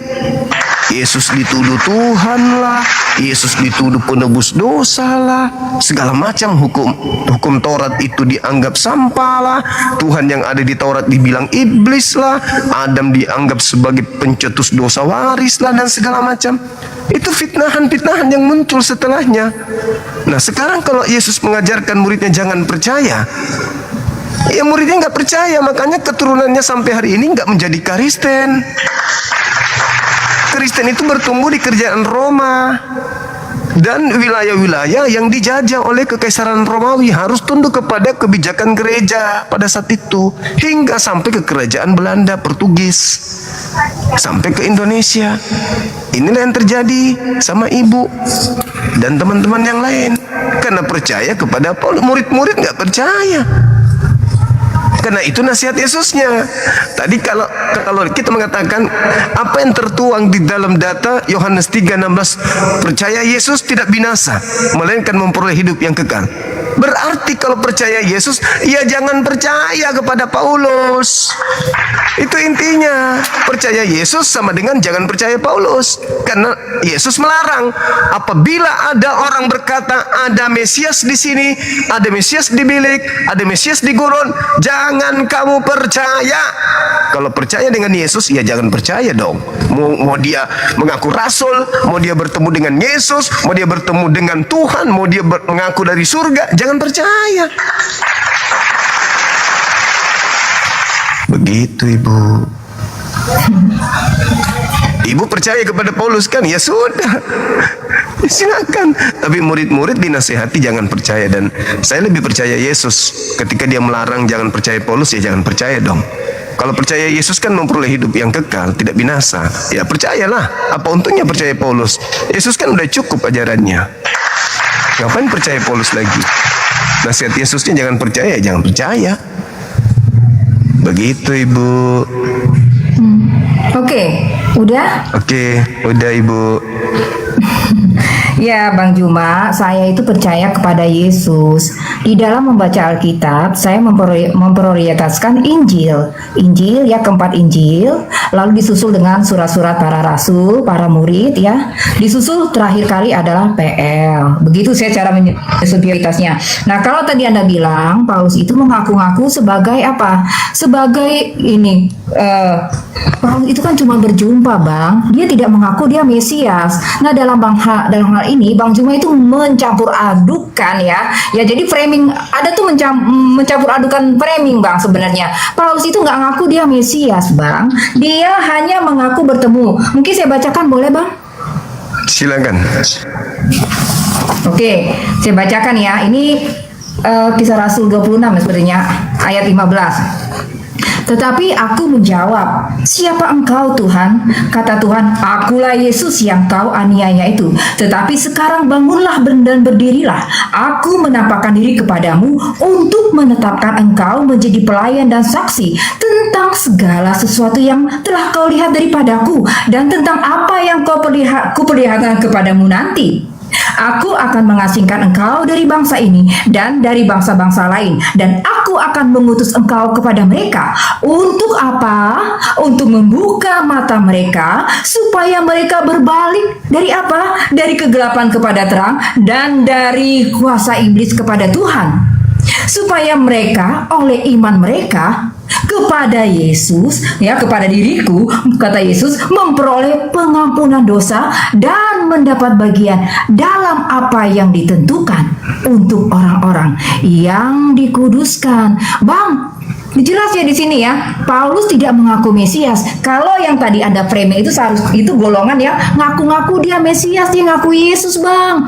Kalau Paulus cuma ngaku dia berjumpa doang dan dia hanya bersaksi bahwa dia berjumpa, terus dia menceritakan perjumpaannya. Dia tidak mengaku Mesias, Bang. Tolong jangan Anda samakan framing ini, gitu loh. Ini letaknya kesalahan tadi, Bang, ya. Gak benar tadi Anda bilang bahwa Paulus mengaku dia Mesias. Itu tidak benar, Bang. Dia hanya mengaku berjumpa saja, Bang Juma. Iya, itu nasihat Yesusnya kan gitu. Jadi apabila ada orang berkata ada Mesias di sini, ada Mesias di gurun, ada Mesias di bilik, artinya orang ini Mesias, Bang, Mesias. Paulus gak ngaku Mesias, dia hanya orang biasa. Iya, tapi Paulus mengaku bertemu Yesus. Bang, di belahan dunia ini ya, kalau Abang simak ya, banyak, Bang, saya dengar kesaksian orang bertemu dengan Yesus. Nah, itulah yang nggak boleh, itulah nggak boleh dipercaya. Sebab kalau Yesus, dalil Yesus ada dong. Yesus datang dalam mimpi seseorang, ada, Bang, berjumpa dengan itulah Yesus yang mimpi. dikatakan Yesus, Bu. Kan muridnya kan bertanya, apa tanda kedatanganmu? aku datang dalam mimpi. Adakah kata Yesus begitu? Aku akan datang di padang gurun. Bukan, Adakah? ini gini loh Bang. Itu bukan Tanda Yesus, kedatangan itu- Tuhan Yesus. Yang kedua apa? Ini abang kayaknya gini ya Bang, maaf ya. Abang tuh mencampur hadukan atau overlapping hal-hal yang sebenarnya tuh hal yang berbeda, narasinya berbeda. Abang Oke, kan mencampurkan kayak gado-gado. Baik. Di mana Yesus pernah mengatakan bahwa dia akan datang dalam mimpi? Dia akan datang di padang gurun. Enggak. Malah dia Itu mengatakan, out of konteks, Bang. Ya. Itu saya akui, itu waspadalah. out of konteks Bang. Itu out of konteks ya. Waspadalah kepada penyesat yang datang kepadamu memakai namaku dan berkata akulah dia. Penyesat datang kepadamu memakai namaku, akulah Yesus yang kau aniaya. Kan penyesat itu datang kepada Paulus mengaku akulah Yesus. Sedangkan Yesus berkata di Matius khotbah terakhirnya di Matius 23:39, mulai sekarang kalian tidak akan melihat aku lagi sampai kalian berkata diberkatilah aku yang datang dalam nama Tuhanku. Mulai sekarang kau tidak akan melihat aku lagi. Jadi kalau ada yang mengatakan aku, jangan kau percaya, itu bukan aku. Akulah Mesias lah. Mengaku Mesias kok, akulah Yesus yang kau aniaya lu. Itu buktinya. Ada yang mengaku pakai namanya. Dan akulah Yesus yang kau aniaya. Lah itu makhluk itu. Sedangkan Yesus berkata, aku memang harus pergi. Sebab kalau aku tidak pergi, maka penghibur itu, Roh Kudus itu tidak akan datang. Jadi Yesus pergi, yang datang siapa? Roh Kudus. Yang datang kepada Paulus siapa? Yesus. Ya salah konsepnya. Kan Yesus pergi. Kalau aku tidak pergi, penghibur lain itu tidak datang. Yang datang kepada Paulus malah Yesus. Masa dia mengatakan, aku harus pergi sebab kalau aku tidak pergi, aku tidak datang. Yohanes 16:7-8, aku memang harus pergi sebab kalau aku tidak pergi, maka penghibur itu, penolong lain itu, yaitu Roh Kudus itu tidak akan datang. Nah sekarang pergilah Yesus. Siapa yang ditunggu datang kemudian? Roh Kudus. Yang datang ke Paulus kok malah Yesus. Yesus mengatakan yang datang setelah aku Roh Kudus, bukan aku. Aku datang nanti dengan tanda mujizat seperti matahari menjadi gelap, bulan tak bercahaya. Itu kalau aku. Tapi selain daripada aku itu penyesat. Karena yang datang setelah aku ini pergi Roh Kudus, Roh kebenaran, penghibur lain, bukan aku. Aku nanti di akhir zaman baru aku. Kalau setelah aku ini bukan aku dulu, tetapi Roh kebenaran dulu, yaitu Roh Kudus penghibur. Datang Paulus ngaku, aku bertemu dengan Yesus. Yang datang setelah aku terangkat ke langit bukan aku, Paulus. Aku sudah sampaikan ke muridku yang asli, yang datang setelahku itu Roh Kudus, Roh kebenaran, penghibur lain, bukan aku. Makanya aku pergi sebab aku mau digantikan sama dia. Aku nanti memang datang, tapi aku diikuti oleh tanda-tanda matahari menjadi gelap, bulan tak bercahaya. Jadi kalau ada yang mengaku aku, bukan aku itu. Jangan kau percaya. Datang ibu, Paulus mengaku, bertemu dengan Yesus ketika ke Damsik. Kan muridnya dinasihati, jangan percaya. Makanya murid-muridnya nggak percaya. Tapi kalau ibu percaya, ya monggo. Wong ibu bukan murid Yesus, wong ibu bukan yang hadir di Bukit Zaitun saat itu. Ibu orang luar, malah mau percaya Paulus, silakan. Itu hak ibu, nggak ada paksaan. Saya cuma main data aja. Begitu ibu yang cantik. Saya kira sudah sampai di penghujung ibu. Tempat saya sudah maghrib. Iya, Ibu bikin boleh. lagi aja lah. Abis ini kita selesai aja. Abis ini selesai ya. Silakan. Jadi kesimpulannya tadi kalau saya nggak salah ya, Bang Juma bilang bahwa yang bertemu dengan Paulus itu adalah Yesus palsu. Gitu ya Bang maksudnya? Ya? Benar sekali. Betul. Iya. Oke. Gini Bang, kata Tuhan Yesus gini, dari buahnya lah engkau akan mengenal seseorang. Kalau memang yang bertemu dengan Paulus ini adalah Yesus palsu, tentunya kelihatan ya dari buah-buahnya bagaimana Bang. Tapi saya lihat tokoh Paulus ini cukup mempunyai integritas. Maksudnya dia bukan manusia sempurna. Dia punya kekurangan. Tapi toh dia menghasilkan buah juga Bang lewat penginjilannya. Jadi ya lepas dari keyakinan Abang ya, saya masih yakin bahwa ya Bang, kalau Yesus mau menampakkan diri kepada seorang, itu kan haknya Tuhan. Masa Anda ngelarang-larang sih? Oh, kalau dia muncul berarti itu palsu. Berarti Anda lebih Tuhan dari Tuhan dong, Bang. Gitu, Bang. Nggak boleh ngatur Tuhan, Bang Juma, ya. Bang Juma yang ganteng nggak boleh Begitu ngatur juga Tuhan. Ibu. Ada kalanya Begitu Tuhan juga itu Ibu. berdaulat membuat keputusannya sendiri Bang Juma. Nah, itu Jangan Ibu hanya karena ngatur. Anda bilang, "Oh, ini Ibu Yesus palsu." yang mengatur tuh. Ya aduh. Ibu tuh yang Bang ngatur. Juma gantian, ini giliran saya. Bang Juma Oh ini iya giliran iya saya. sorry. Ini mau maghrib di sini Bu. Aduh. Ya sorry. Aduh gimana nih Bang Juma? Iya, Oke jadi silakan. gitu loh, Bang. Sedikit lagi. Iya tadi sebentar Bang. Jadi Bang saya tuh sebenarnya juga nggak terlalu maksudnya bukan gitu Bang. Saya dalam hal ini mencoba untuk fair aja. Ya kalau saya di posisi Paulus, bukan saya menyembah Paulus, tidak, sama sekali enggak. Yang saya baca itu ya Injil Bang sebenarnya. Kalau perkataan Paulus, ini saya lihat dulu. Kalau perkataan Paulus memang sepadan dengan perkataan Yesus, saya terima Bang. Tapi kalau Paulus mengatakan sesuatu yang nggak sepadan dengan perkataan ini, saya buang Bang. Gitu loh. Jadi bukan berarti saya itu saya adalah hasil dari produk Paulus. Tidak Bang, saya bahkan mengkritik Paulus Bang. Tapi kalau saya lihat dia menyatakan sesuatu yang benar, kenapa saya nggak terima? Kan katanya dikatakan gini, bahkan kalau seekor keledai pun berkata benar, kenapa engkau tidak menerima kebenaran dari mulut seekor keledai? Ini seorang manusia Bang Paulus. Gitu loh Bang Juma ya. Tolong jangan ada terlalu merendahkan seseorang. Kadang ini Bang, dari mulut setiap orang tuh ada aja kebenaran yang bisa kita petik. Siapapun dia adanya, sekalipun mungkin dia gembel atau apapun ya Bang ya. Tetapi bisa aja kebenaran datang dari mulutnya. Saya hanya mau mengajarkan kita hal itu, bahwa kebenaran bisa datang dari mulut siapa aja Bang. Gitu aja Bang Juma. Terima kasih Baik ya Ibu, Bang Juma. makasih. Ya, Sama-sama see you, Bang. Ibu Rose. Ya. See you, Ibu. Ya, Bang. Makasih. Oke. Ibu saya turunkan boleh ya? Soalnya mau Ya, maghrib silakan. udah mau azan ini. Ya. Saya juga Makasih, mau nanti tidur lain kok. kali boleh kesini Ibu. Oke, makasih. Sat, nyalain lampu tuh Sat. Hati-hati. Oh Ibu itu baik kali teman-teman. Udah maghrib di sini. Masya Allah luar biasa Ibu. Ilmunya mantap kali bah. Luar biasa ilmunya. Oh, saya sempat takjub juga dengan penjelasan Ibu tadi itu. Luar biasa. Saya berpikir, wow, ini tantangan berat ini. Cuman ujung-ujungnya saya kecewa gitu ya. Karena setelah saya bertanya apa endingnya Yesus menebus dosa, menebus kutuk, ya ternyata orang masih sakit melahirkan, ya kan. Bahkan sampai hari ini Pak Bom udah berapa tahun tidak melahirkan, itu sudah pembukaan 100 lebih malah, nggak ada efeknya. Pak Bom belum melahirkan sampai detik ini, masih susah dia melahirkan. Orang masih susah cari nafkah, ya kan ya. Parah. Jadi kematiannya ya nonsen, tidak ada hasilnya, nggak ngefek. Makanya tadi Roma 8 nomor 10 itu nggak dibahas, nggak ditanggapin.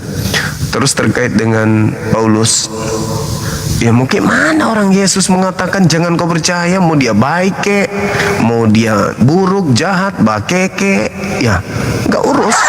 Yesus mengatakan jangan percaya, lu kok kita harus percaya? Berarti nggak percaya Yesus dong.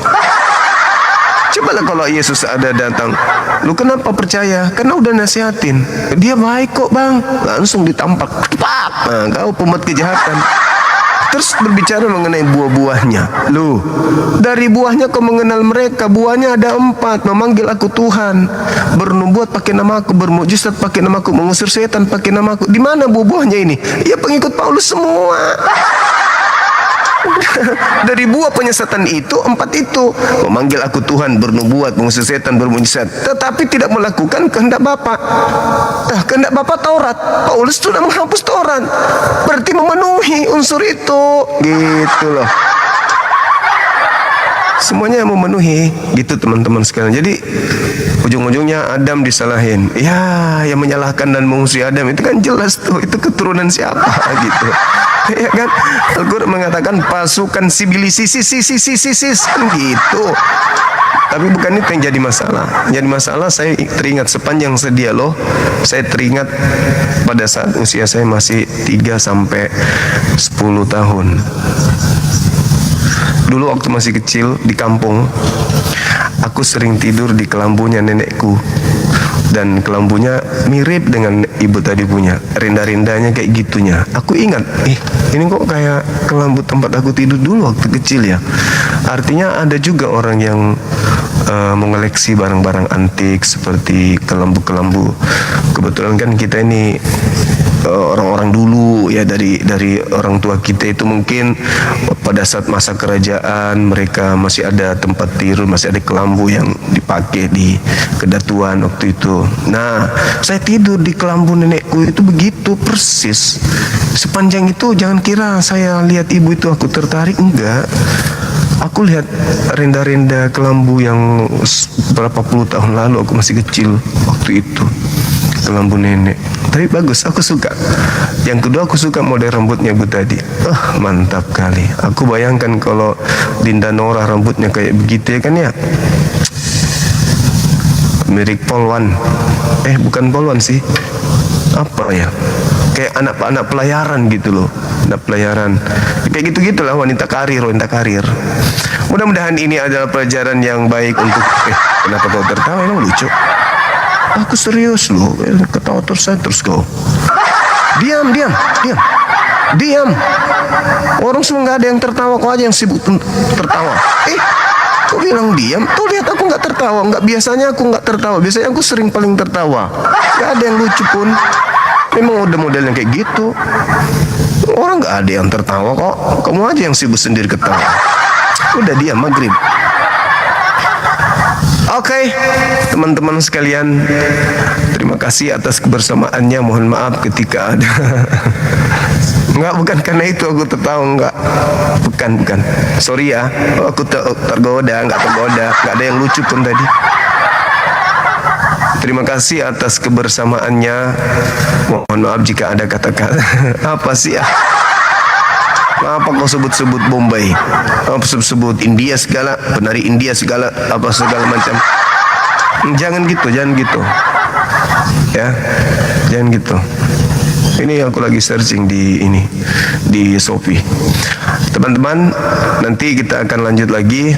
Sementara ini kita tutup dulu. Saya minta maaf ketika ada kata-kata yang kurang berkenan. Gak mau aku lihat typing kalian, betul? Gak selesai ini. Gak bahas poni lagi, gak ada yang mau tertawa, gak ada, serius. Jadi teman-teman sekalian, mohon maaf jika ada kata-kata yang kurang berkenan.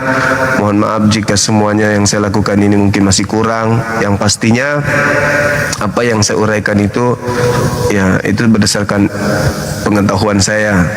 Dan kepada teman-teman kami Kristen, kalau ada yang sahabat Zul, jangan ngetik bang, jangan ngetik, biarkan yang lain. Mereka lagi gangguan itu semuanya kayak koslet. Yang di YouTube pula juga ikut-ikutan tuh di YouTube, weh. Yang di YouTube udahlah. Kok jadi Bombay juga yang dibilangnya yang di YouTube ini. Udahlah kawan, nggak lucu pun.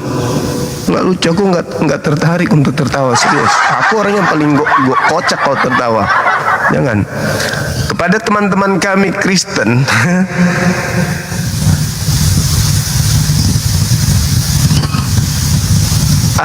kalian nih, kalau ada kebenaran yang aku sampaikan menyakiti hati saudara-saudara, saya mohon maaf yang setinggi-tingginya. Saya sebagai seorang muslim harus mengatakan yang hak itu hak, yang batil itu adalah batil. Nggak boleh aku campur adukan. Jadi kenangan masa lalu ketika aku masih kecil tidur, kenapa larinya ke situ? Udah semuanya ya, udah. Terima kasih, kita tutup. Subhanakallahumma bihamdi asyhadu an la ilaha illa anta astaghfiruka wa atubu ilaih. Salam tauhid, salam satu Tuhan. Jayalah Islam kita, jayalah Indonesia kita. Takbir, Allahu Akbar, Allahu Akbar, Allahu Akbar. Assalamualaikum warahmatullahi wabarakatuh.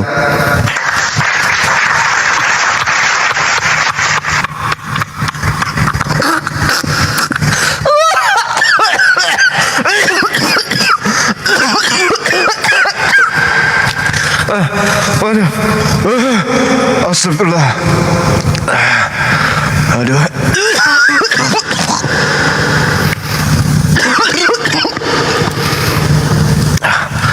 Allahu Akbar.